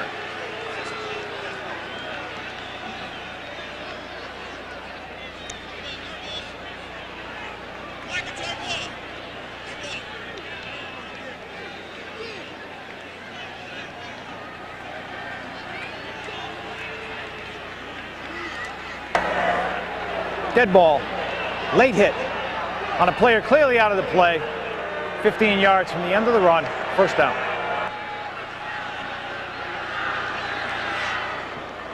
So just when you got momentum on your side, this happens. You know, Taylor, the punter, is back. Obviously, the ball's gone. Number 10, right there. That is a cheap shot. If you could throw the kid out of the game, you know what? You should throw him out of the football game. You're penalizing your team. Reducio. And this is the least penalized team in the Big East. You bet. It's one of those, do that on the street, you might be doing time. Here's McMahon over the middle. Got a man, Andy Holland. Andy Holland fighting his way to the 34. First down, Rutgers. What you've got to realize, Dave, that penalty cost his football team 33 yards. Mike McMahon and the Rutgers offense have found their stride. Good protection up front. Mike McMahon with his feet planted, perfect spiral. Andy Hollins with a little out move. We haven't heard much from Andy Hollins. We're talking about another guy that's a scholar athlete, good student, good solid receiver. McMahon's numbers improving by the minute. Crooks hunting and pecking, maybe about 2. Holland picked up 17 yards in that previous play.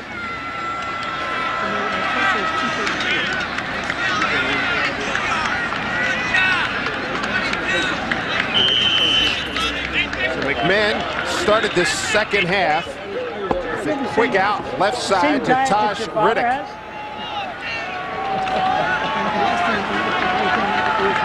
And Riddick took it home for 65 yards. From the 37. McMahon got a man wide open, and he catches it this time. That's Chris Hutton. Hutton with a couple of drops in the first half. Big play. It's like somebody took the plug and turned on the juice here for the Rutgers offense. 30 yards on that pickup. Very impressive catch by number 83, Chris Hutton. Early in the game, they were dropping the football. Talking about being able to throw the ball on the move, putting it right on his fingertips. Number 83, Chris Hutton. That's as good as you get. Great job of getting your feet in bounds. Big play for the Rutgers offense. In West Virginia territory at the 33. Jackie Crooks. Couple of yards. Keeps him honest with the run game. And Jackie Crooks showed a little bit of impatience. Kevin Landolt with the stop, and let's go downstairs for an injury update. Here's John Sanders. Bad news for the West Virginia defense. John Thornton with that hyperextended elbow will not play again this afternoon. Ditto David Saunders, who has the hamstring injury, and a lower leg injury for Pat Green. He's probably done for the day. Boy, that hurts. Pat Green was coming on. Look at Jerry Porter on defense. 2nd and 9 at the 32. No play action. McMahon. Down he goes. Kevin Landolt again. Landolt has been outstanding all afternoon. This is the area on the football field. If you're a defensive coordinator, Steve Dunlap, watch the right of your screen. Come with the blitz right here. Scooter Davis with a corner blitz. Mike McMahon up. He sees it now. Nowhere to run, nowhere to hide. Landolt. You know what, you talk about all the other people up front. John Thornton, Gary Steele, certainly great football players. This guy is a solid college football player. Loss of 11, second sack of the afternoon by the Mountaineers. Ball back to the 43, 3rd and 20. Tosh Riddick, swing pass. Riddick, the speed guy. Can he get outside? No. Very nice play by Perlo Bastien, the junior from Delray Beach, Florida. So Rutgers taking a page out of that West Virginia playbook. That quick swing pass. They'll bring Charlie Titus and a punt team back on the field for the Scarlet Knights.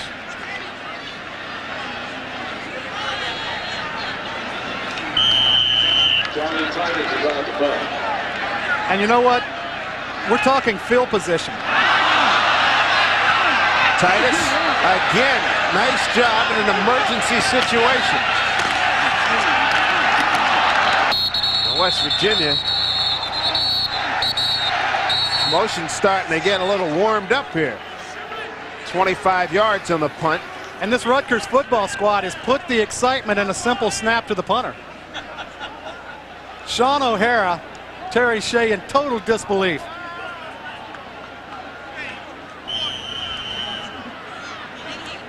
We talked about it in the first half. He has got so much pressure on the top of that football. You know, kudos to Chris Titus. I mean, this looks like a rugby kick, right? Tell you what, Titus deserves a couple of medals for those performances under pressure. Timeout on the field. Back after this.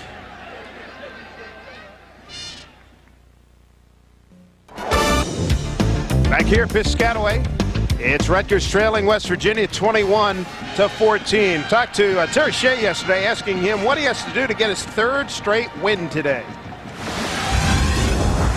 That would be our one chance, is to turn into the 4th quarter and have the game close enough to where we could somehow find a way to win it in the 4th quarter. That's going to take great field position football, and our offense with McMahon is going to have to eliminate turnovers down to probably 0. Well, they did have the one interception.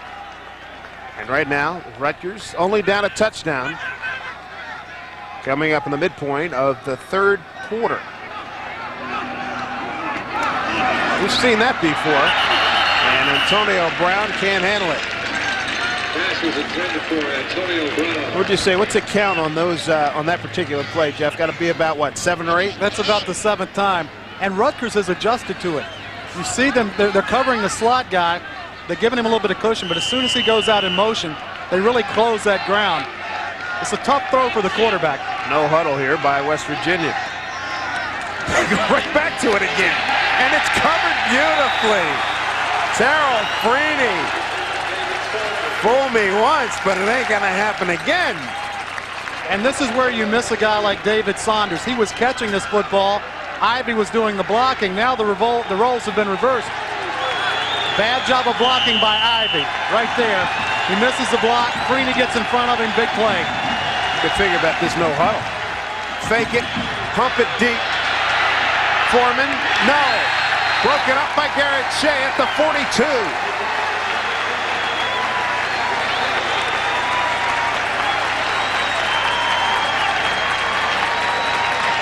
West Virginia's offense is getting a little bit too cute for their own good. If you got Amos Zaraway in a big offensive line, why don't you use them? They're trying to trick plays, swing plays, pump and goes. Go back to your bread and butter. But you have to give this Rutgers defense credit. They've hung in there. They've made plays when they've had to, and now they give their offense a chance. Taylor gets into this one after a couple of bad ones. Siciliano at the 42, cuts it up, 50. And he'll go down at the 48-yard line. So much better field position for Rutgers this time. That's a punt of 44 yards.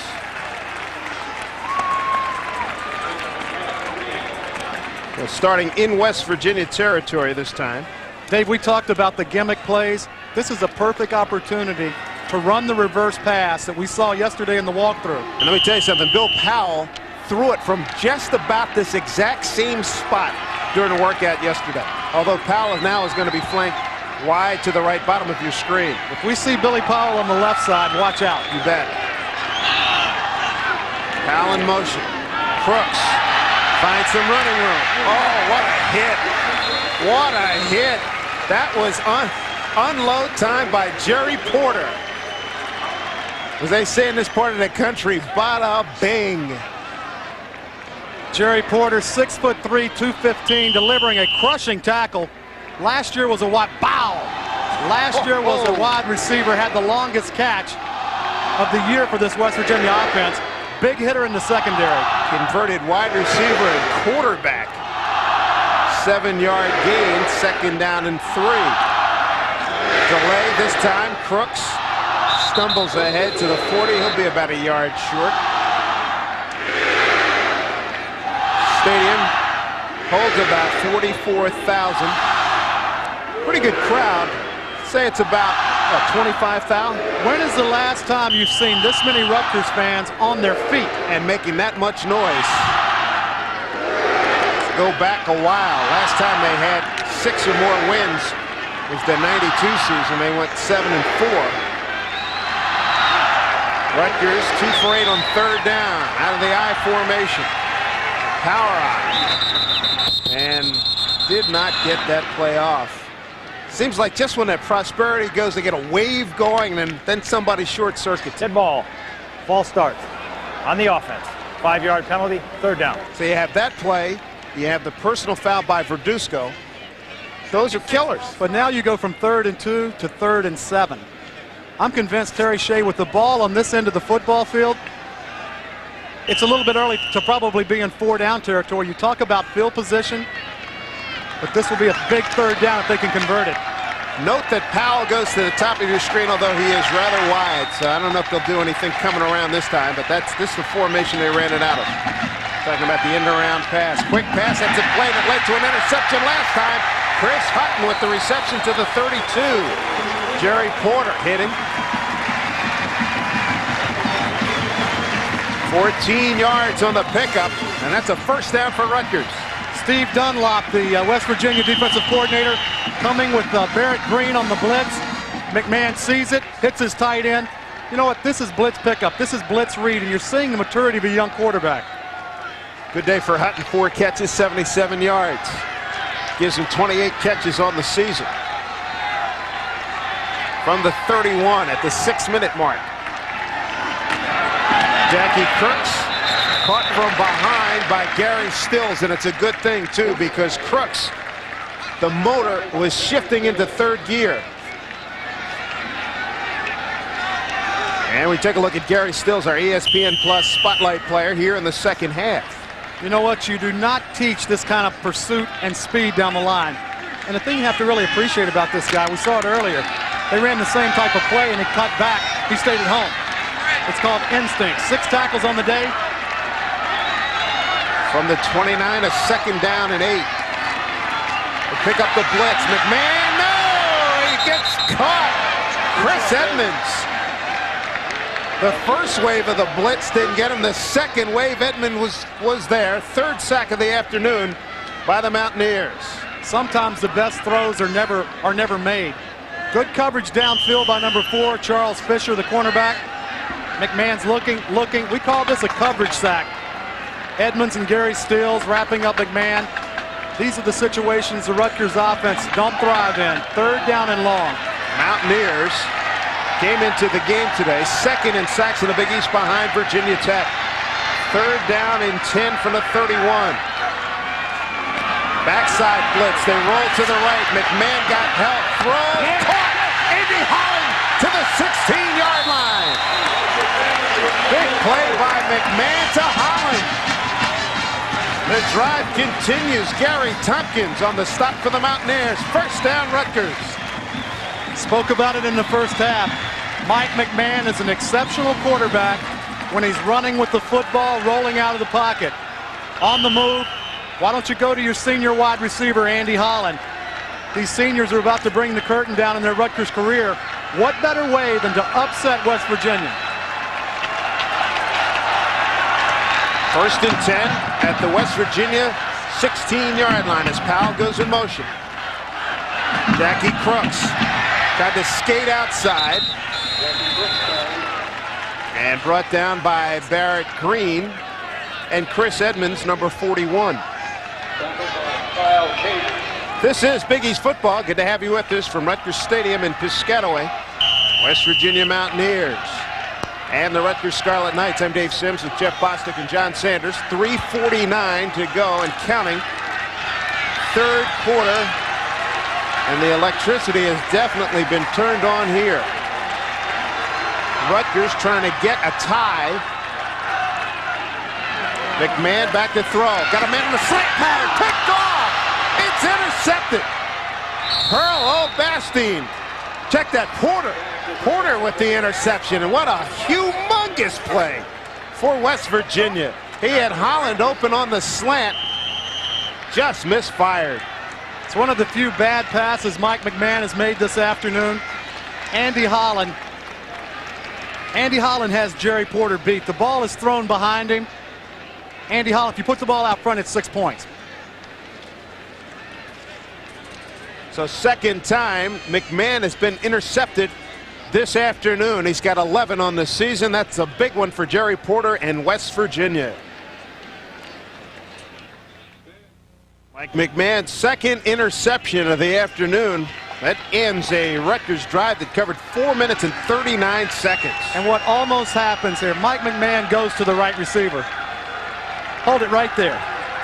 This is Andy Holland, number 81. He has inside position. McMahon's got to throw the ball in here. Throws it behind him. Jerry Porter, one of the better athletes on this team, picks it off. Former wide receiver. Big play for West Virginia. Yes, it was. From the 6 for the Mountaineers. Zeroaway breaks 1 tackle and hammers out to the 12-yard line. Freeney knocks him down there. Here's a look at Porter, junior out of Washington, D.C.'s Coolidge High School.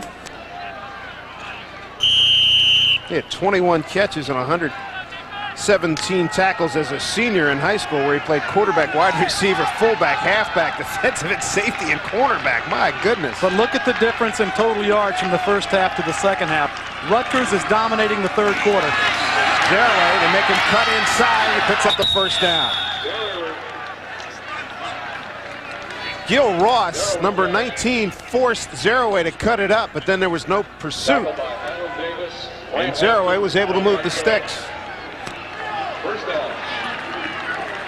Well, we heard earlier Terry Shea said if we can get to the fourth quarter close, and we're talking about field position, well, everything is basically playing itself out the way Terry would like it. Sure enough. Except for one thing, the turnover factor. Zeraway, 25 rushes, 140 yards, and a touchdown.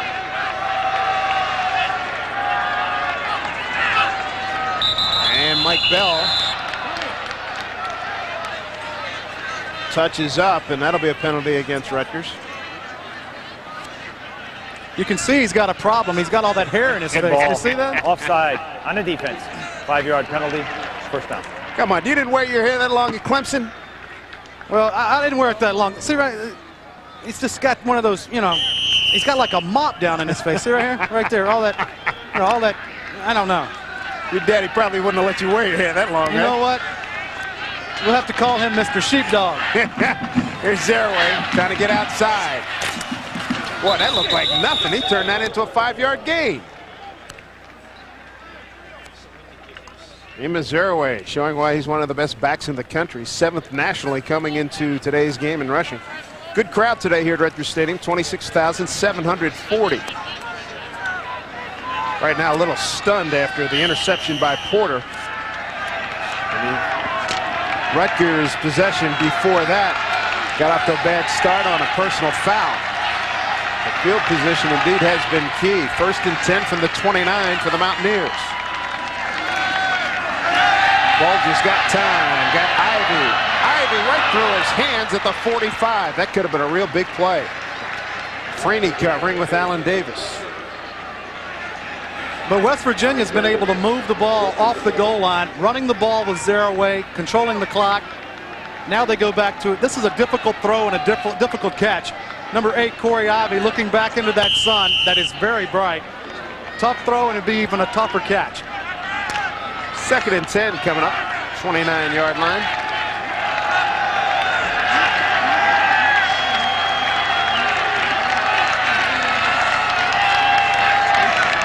(18 of 29 for $125) is Mark Bulger, going for more over the middle.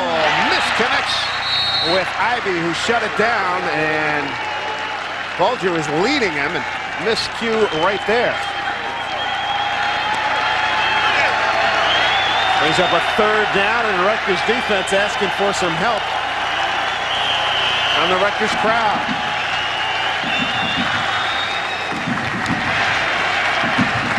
West Virginia on the afternoon, 8 of 12 on 3rd down situations. 4 wide outlook for the Mountaineers on 3rd and 10 out of the shotgun. Bulger. Incomplete. Trying to go far sideline. And that was not close. Tried to get it to Seth Abraham.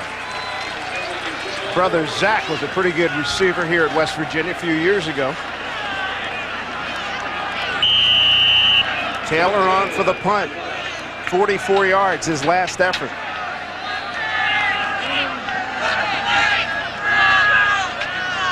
Good snap. Pretty good rush, and Taylor gets into this one nicely. Siciliano makes the fair catch sign, drops it, falls on it at the 29-yard line.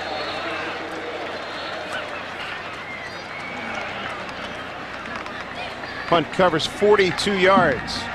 So Taylor breaking out of his slump, 30-yarder and a 19-yarder, his first 2.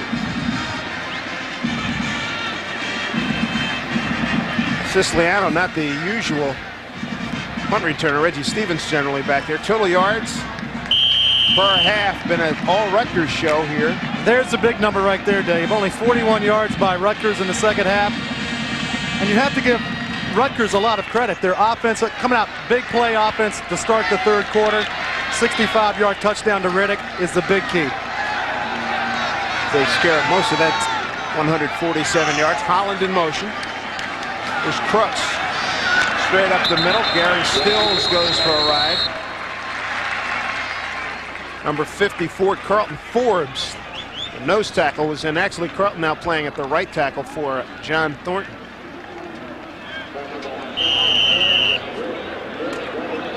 And if you're Don Nealon and the West Virginia staff, you can't feel real easy with where this football game is with 1 minute to go in the third quarter. Right, you are. You're only 7 points ahead of a team that on paper, we talked about this, on paper, they're a much superior football team than Rutgers. Draw play. Crooks breaks it. 40, 45, 50, 48-yard line. First down, Rutgers. Finally brought down by Perlo Bastion. Boy, did that one open up. An 18-yarder for Jackie Crooks. Blocking on the right side by number 53, Ryan Como.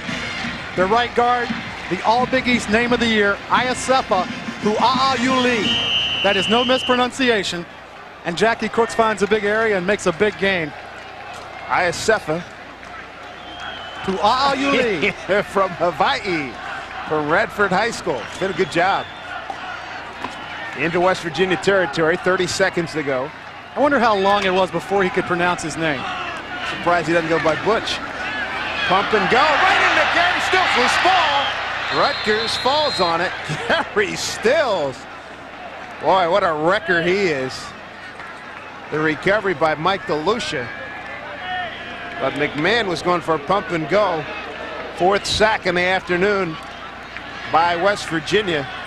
And if you're number 53, Ryan Como, there's good news and bad news. The good news is that you recovered the fumble. The bad news is your man got the sack. Yes, he did.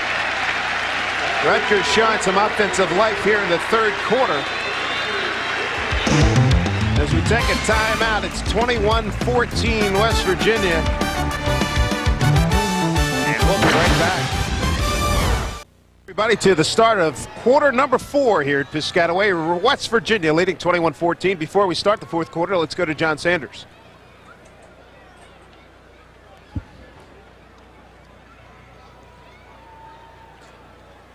We apologize for our audio problem there. We get back to John in a few minutes. 21-14.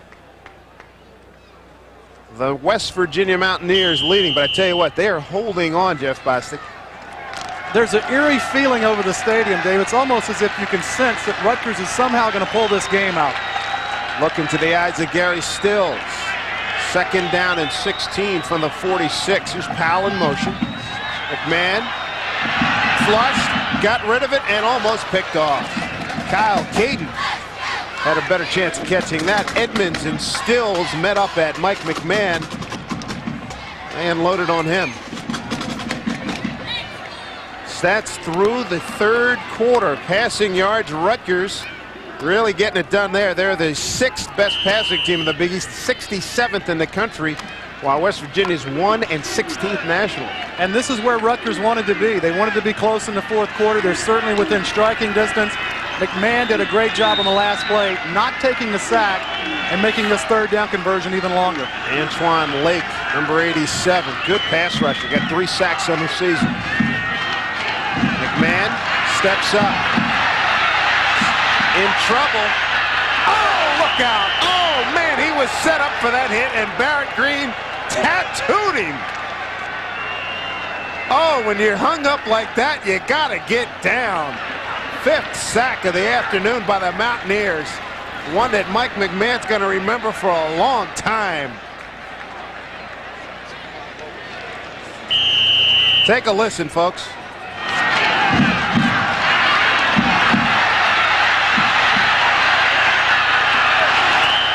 Yowza. Titus gets into this one. Basting with the return to the 23. Barrett Green, one of the best tacklers in the Big East, and with a very impressive sack to stop Rutgers, to give the Mountaineers the ball right back early on here in the fourth quarter. Mountaineers up by a touchdown. Here's Mike McMahon getting some attention. I tell you what, this is a play that'll make mamas cringe among others. Target has been sighted. Check this out. He's in radar lock right now. Oh. That'll knock you into Thursday. No question. And let me tell you something, Barrett Green is well in his right to talk about that one for the next couple of weeks. Here's Bulger with the draw and a nice play. Well done by Garrett Shea and Wayne Hampton. Pretty well chronicled the big improvement of the Rutgers football program. We talked about it early in the game, Dave. Dennis Crean and his defense has got a big part of this. When you look at the 5 victories and the improvement on this football squad, it starts on the defensive side of the field. Tell you what, Dennis and company can continue to play some field position right here. Get a 3 and out. Put that offense in great shape. 2nd and 13 from the 20. Zeraway, great blocks, super blocks, great cut. He got tattooed. This is a collision sport, boys and girls. Ansel George Shields. He hurt himself delivering the blow to Zeraway. Did you see the blocks that the guards threw? I mean, that is right up your alley. But you know what? This guy doesn't need many blocks. Just getting back to the line of scrimmage. Uncanny ability of being able to cut on a dime, whether it be on AstroTurf or a soft sandy field like this one is. Well, I tell you what, Dunnigan and company, look how they get out, and they do an eliminator right here. They've got some big nasties up front, and look at Dunnigan continuing to drive. But watch these cuts. And he's going right back into the sand trap there. He's going right back to the sand pit, and Mr. Shields has not moved, so we have to hope that he's going to be okay. He came back and looked like he delivered the harder blow. It turned out he got the worse for wear.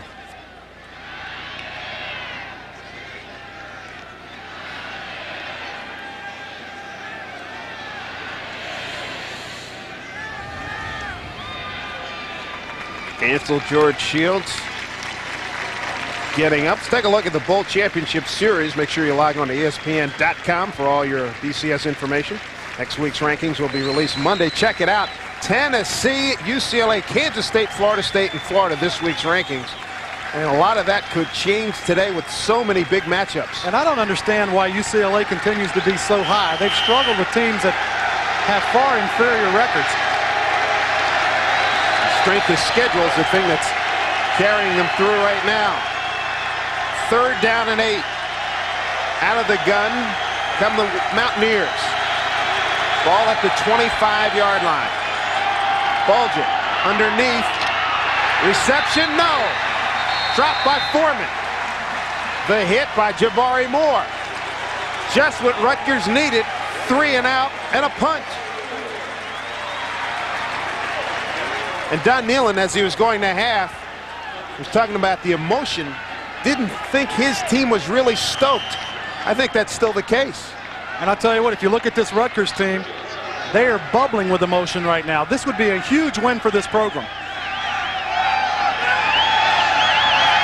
Taylor, low snap, gets it away, and you got to believe his best performance to this point. Siciliano, fair catch at the 27. So that's where Rutgers will put it in play after a 48-yard punt by Jay Taylor. And you talk about bailing out an offense. Nice job by Jay Taylor. 12:49 to go in the ball game. West Virginia holding a touchdown lead over Rutgers.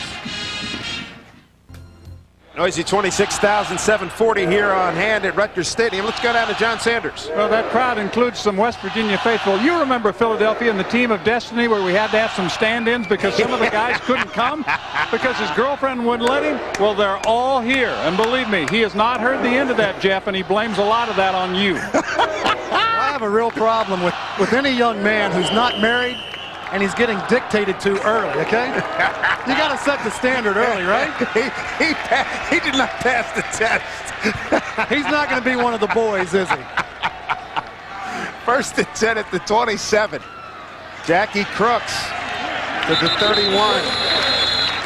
I tell you what, when John did that interview and did that little bit with those guys in Philly in the Temple game, that cracked me up driving home. I thought that was hilarious when they had to cut up standing in for the guy. But that's exactly what football fans are all about. You bet. You know, they like their football, they like Saturday, they like the college game. You know what, keep it up, but just don't don't let the girlfriend dictate to you early. I'm sorry. 12-18 and counting. 2nd down and 7. Powell in motion. Crooks finds a hole, 35 and more, 41-yard line. 1st down, Rutgers. Perlo Bastion. Finally stops it.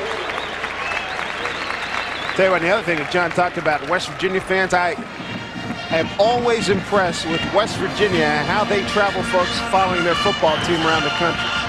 I'm impressed with how their radio crew travels around the country. Yeah, let me tell you something. They have got as nice a travel bus as you can imagine. It even rivals the Madden Cruiser. Indeed. Under 12 to go. Crooks 21 carries, 106 yards. Another carry. And hit, lost the ball. Uh-oh. Mountaineers get it. West Virginia has recovered. Ryan Brady, number 43, the 6'2 junior out of Huntington, New York. Not far from where Amos Zaraway grew up. Big turnover. Biggest play in the game so far, and you really can't blame Jackie Crooks, running back that's been effective all afternoon. Terry Shea will tell you looks like he never really had control of the football early. Number 98 Landolt hits his arm, the ball pops free. I like what Landolt's been doing all day and every time we've seen him this year. 4 turnovers for Rutgers. And what it does, it gives West Virginia's offense a very short field. Yes, indeed. At the Rutgers 37. First 11 minutes, explosive. Struggling since. Play action. Bolger throws. And a penalty flag thrown as he completes it to Terry. Well, we'll see what the flag is all about. They're going to call an illegal block on number 5, Antonio Brown. I do not agree with the call. His head was in front of the Rutgers defender. Sean Terry, a freshman out of Homestead, Florida. Again, out of that typical West Virginia mold, 6'3", 180. And it's going to be from the spot of the foul. This is going to be a huge penalty.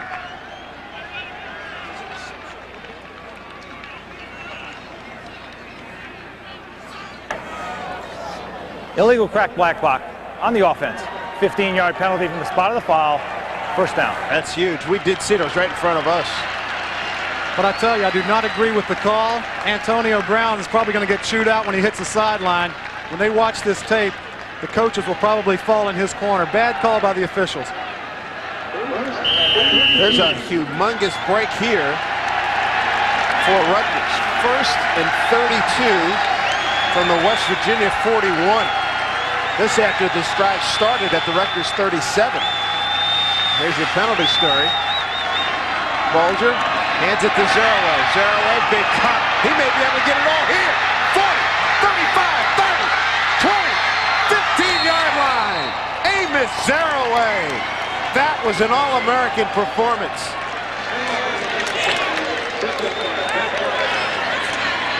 When you need a big play, you go to a big-time player. Amos Zaraway having a huge afternoon.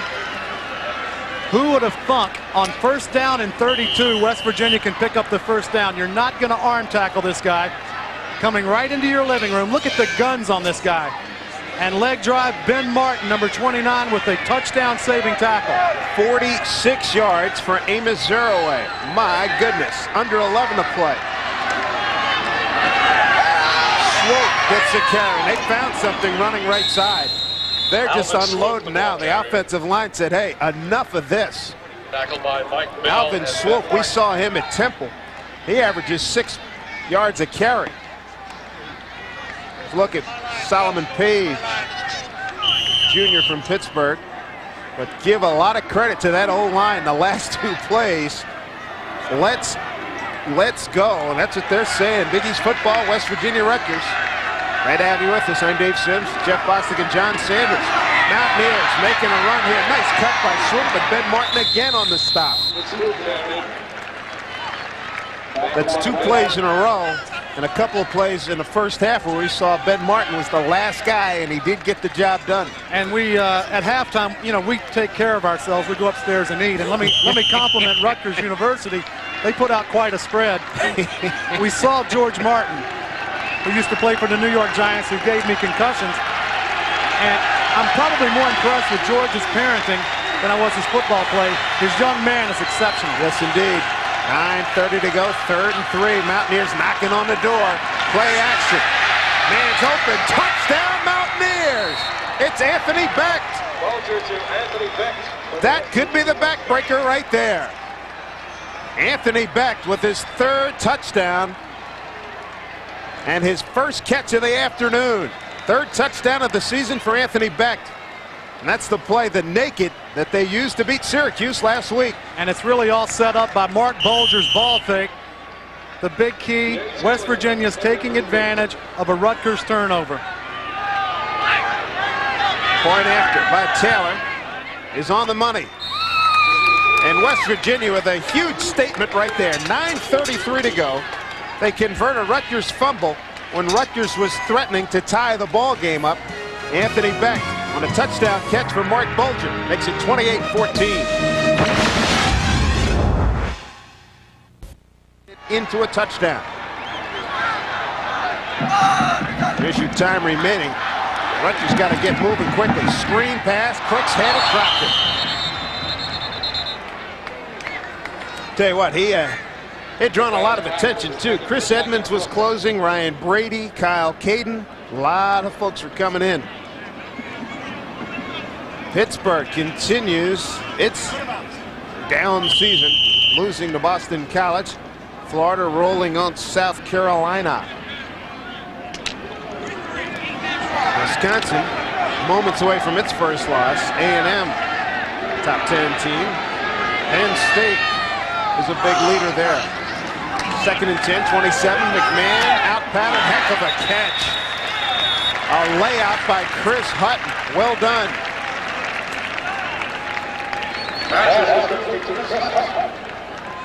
Chris Hutton, his 5th catch for 87 yards. I'm surprised Rutgers' offense is not going to a no huddle to try and eat up less of the clock. Right now there's 9 minutes to go in the game. You have to think if they're going to get back in this thing, they're going to have to score quickly. Their defense is going to have to hold, and then they're going to have some time left on that clock. They're measuring right now, just short of a first down.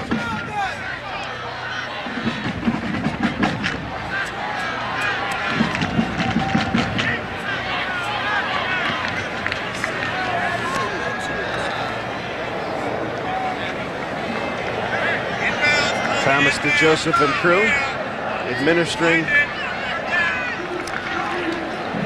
on the field right now. 9:01 to go, about 6 inches to go. McMahon, his numbers to this point: 2 touches and 2 picks. Under 9 to play. 3rd down and 1, a key moment here for Rutgers. Straight up the middle, boy, that's gonna be close. Dennis Thomas on the carry. I think he got it, but he didn't get it by a heck of a lot. What a job by number 33, Barrett Green, of filling the hole with no concern for bodily harm. Josh Riddick coming back into the game as Thomas leaves. And they're going to measure it. It's going to be a first down. A length of the ball and some change, maybe 2 lengths. Now that they have that in order, let's see what Terry Shea comes up with. Give me your thoughts on defense, what West Virginia's going to do here. I'm going to cut number 55 loose. I mean, Rutgers is obviously in a passing situation right now for the rest of the game. I'm really more surprised Rutgers has not gone to the no huddle. Here's Riddick in motion. They run the ball with Crooks inside, across the 40 to the 42, about a 5-yard gain. Boy, that surprises me. Barrett Green on the stop. If you're going to have any chance of winning this football game, you're going to have to start stretching the field and stretching it now. 8 minutes and 14 seconds and counting. You're 58 yards away from pay dirt. Let's go vertical. They'll send Holland and Powell left. Riddick right. Tight end is Hutton to the right.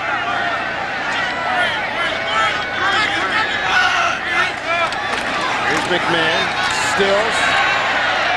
Wounded duck outside. How about that? A Billy Kilmer airmail special. Good to Andy Holland. That play and that pass had a lot of ugly on it. 23 yards, but it's successful. You know what? It's like the old golf swing. you know, it's not always what it looks like. What does it produce? This was as ugly a football as you'll ever see Mike McMahon throw. Drifting back. When you're trying to overthrow the football, sometimes this happens. Even confused the West Virginia defender, Andy Hollins. That's a good point. You know what? Andy Hollins couldn't hardly take his eyes off of that thing the way it was wobbling. 3 catches for 56 yards for Holland. Clock a big important 7:43 to go. They pick up the blitz. Got a man down the sideline. Incomplete. Trying to get it to Chris Hutton. Perlo Bastin covering. And it was a good job of number 3, Perlo Bastin. You know what? He has as much right on that football field as the wide receiver. Sure does. He got his body between he and Hutton, and he used it.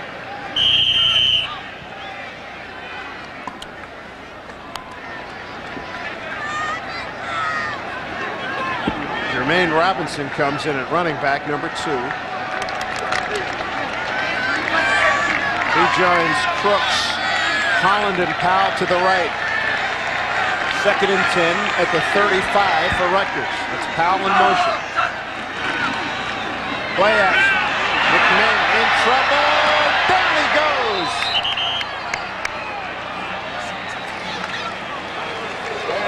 Landolt was there, number 98, to begin the proceedings. 6th sack on the afternoon by the Mountaineers. I'm totally confused by the offensive play selection of the Rutgers offense and Terry Shea. You know, misdirection and play action is very good when you're down 3 points or something or driving for a score. You're down by 2 touchdowns with 7 minutes to go. You know, drop back and throw the football downfield. McMahon 16 of 28, 252 yards, 2 touchdowns, 2 interceptions. 3rd and 11 at the 36. Straight drop back, flushed, step, throw, got a man down there and overthrows Bill Powell, who is in double coverage by the Mountaineers. Boo Sensabaugh, number 19, and Jerry Porter on the coverage. Gotta go, 4th down, 6:48 to go. And his tight end, number 83, Chris Hutton, was wide open across the middle of the football field.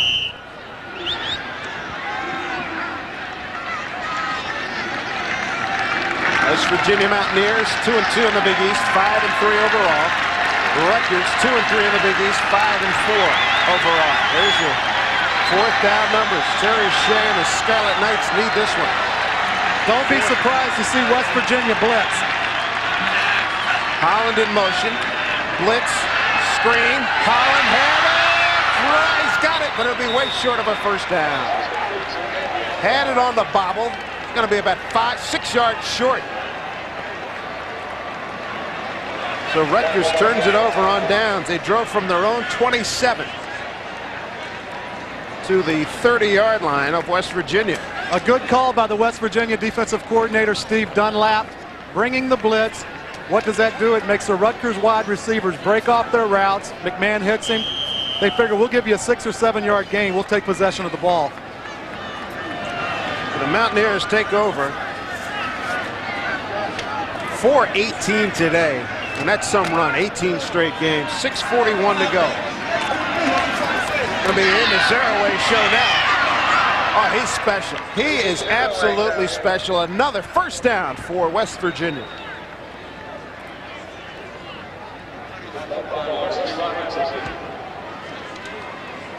So Amos Zeraway has gone beyond the 200-yard mark for this afternoon. 30 carries, 208, 1 touchdown. Oh, my goodness. 6.9 a pop. And I have to ask you, Mr. Sims, who will be the Big East player of the week on offense next week? I know who the tiredest. I know who the tiredest individual will be. He's wearing a 2 and a 0. He is outstanding. His career high is 234 against Notre Dame. Penalty flag might bring that one back. We've got offsides on Rutgers defense, and I expect the West Virginia offense to decline the penalty. You know what they always say about these great tailbacks? Give them the ball, and they're even scarier when they're in that 30 to 40 carry range. That's pretty frightening. Offside. Defense. Penalty is declined. 2nd down. And you know what they say about a good tailback? there's typically a pretty good offensive line up front. Oh, agreed. And hey, don't want to guys- shirt your boys. And these guys have done a phenomenal job up front. Absolutely, no question about it. And this has been a good offensive line all year. Holland, Pucanis, DeGrow, Dunnigan, and Page. 9 yards on that last carry. And Mountaineers in no hurry. 5:50 and counting.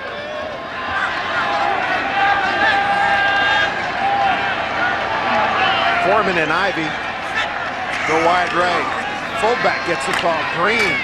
Boy, he delivers some punishment, doesn't he? Tyrone Pitts was there, number 38. See, guys, just line them up and let them go straight ahead. If you're Terry Shea, you have to be very pleased with the way your football team has come out and played this afternoon. And they had a visitor this Thursday at practice. Former San Francisco 49er head coach, close friend of Terry Shea, Bill Walsh, was at practice, visited with his football team. And there's one thing that was said in the walkthrough yesterday that Terry Shea says, I'm proud of the way this team is prepared. Zeraway makes a 3-yard gain out of just about nothing.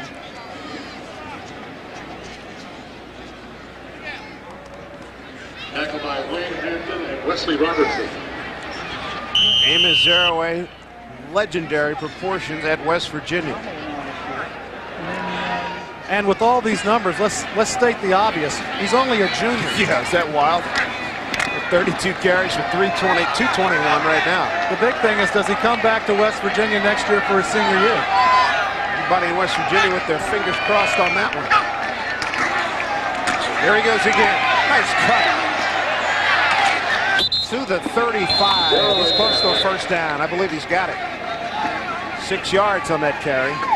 Well, just when you think you have him, he gives you a little nudge. He's gone, and he's strong enough, as we talked about earlier, strong enough to power through you and pick up a couple. You know what? This guy is a total package. You know, he's a good running back. He's able to block. He can break tackles. He can cut. Can catch it. He is a phenomenal football player, and every now and then one of these special players come along. He's one of them. You bet. Approaching 4 minutes. Mountaineers trying to wrap it up by 2 touchdowns. Alvin Swoop. Nice yardage, and again, you're right. That O-line is just wreaking havoc right now. Huge holes. Swoop that time. I got so many holes. Which one do I take? And right now, if you're an offensive lineman, this is the part of the game that you like. You know, you can really pin it back and come off the football. You know, it's called bludgeoning with a dull instrument right now. And this is an offensive lineman's dream. I got you, babe. All day long. 3:24 and counting. 2nd and 5 at the 30. Swoop. Spun his way to the 30-yard line. Alvin Davis there, number 1 for Rutgers. And we talked about why the offensive linemen, they always look like they're hurting. And, you know, they're in pain, whether they're drinking water or whatever. Well, you talked about it. I mean, look at this face. This is Eric DeGrow, the center. Does he look happy? Does he look like a football player whose team is leading by 2 touchdowns? And you talked about it and you hit it on the head, Dave. Basketball is a contact sport. This is a collision sport. 3rd and 5 at the 30. Rutgers may have been offside. Swoop to the outside. He's got the first down. What a surge. Dax Strohmeyer trips him up, number 49. Great surge by that offensive line. 2:30 to go. Now let's take a look at our Dodge player of the game. Easily, Mr. Amos Zeraway. 33 carries, 229.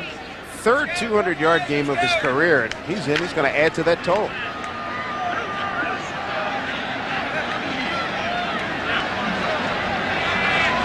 Bolger with 4 on the play clock. Snap it at 2. Fullback gets a chance. I like what he's done today. Anthony Green.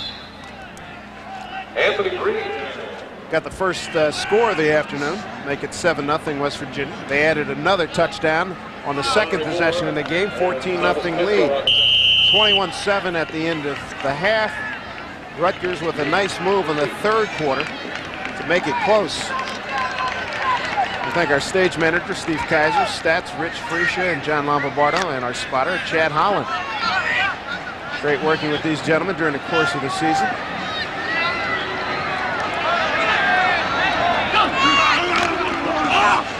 Fullback. Nice meeting there. Mr. Green, Mr. Brady. Nice show of respect, Zeroay and Brady. Slap 5. A lot of respect between these two ball clubs. We've seen it several times during the course of the afternoon.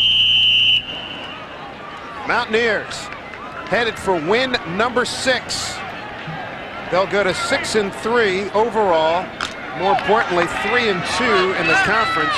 Rutgers will drop to 2-4 and 5-5 overall. Zeroay drew a crowd. Still got 2 yards out of it. A lot of guys would have been caught for a loss. Even though this is going to be a loss for Terry Shea, still been an outstanding season coming back from 0-11. Tackled by Jabari Moore and Ben Martin. I thank our producer, Paul Carlson, our director, Bob Frateroli, and our entire Big East crew. It's been a great year. This is the last game of our 1998 broadcast season. And all the men and women behind the cameras that get to bring this thing to your home. It's been a great year. It has been. West Virginia doing a good job just running the clock out. Zeroay, his final carry of the day, loses a couple. That'll do it.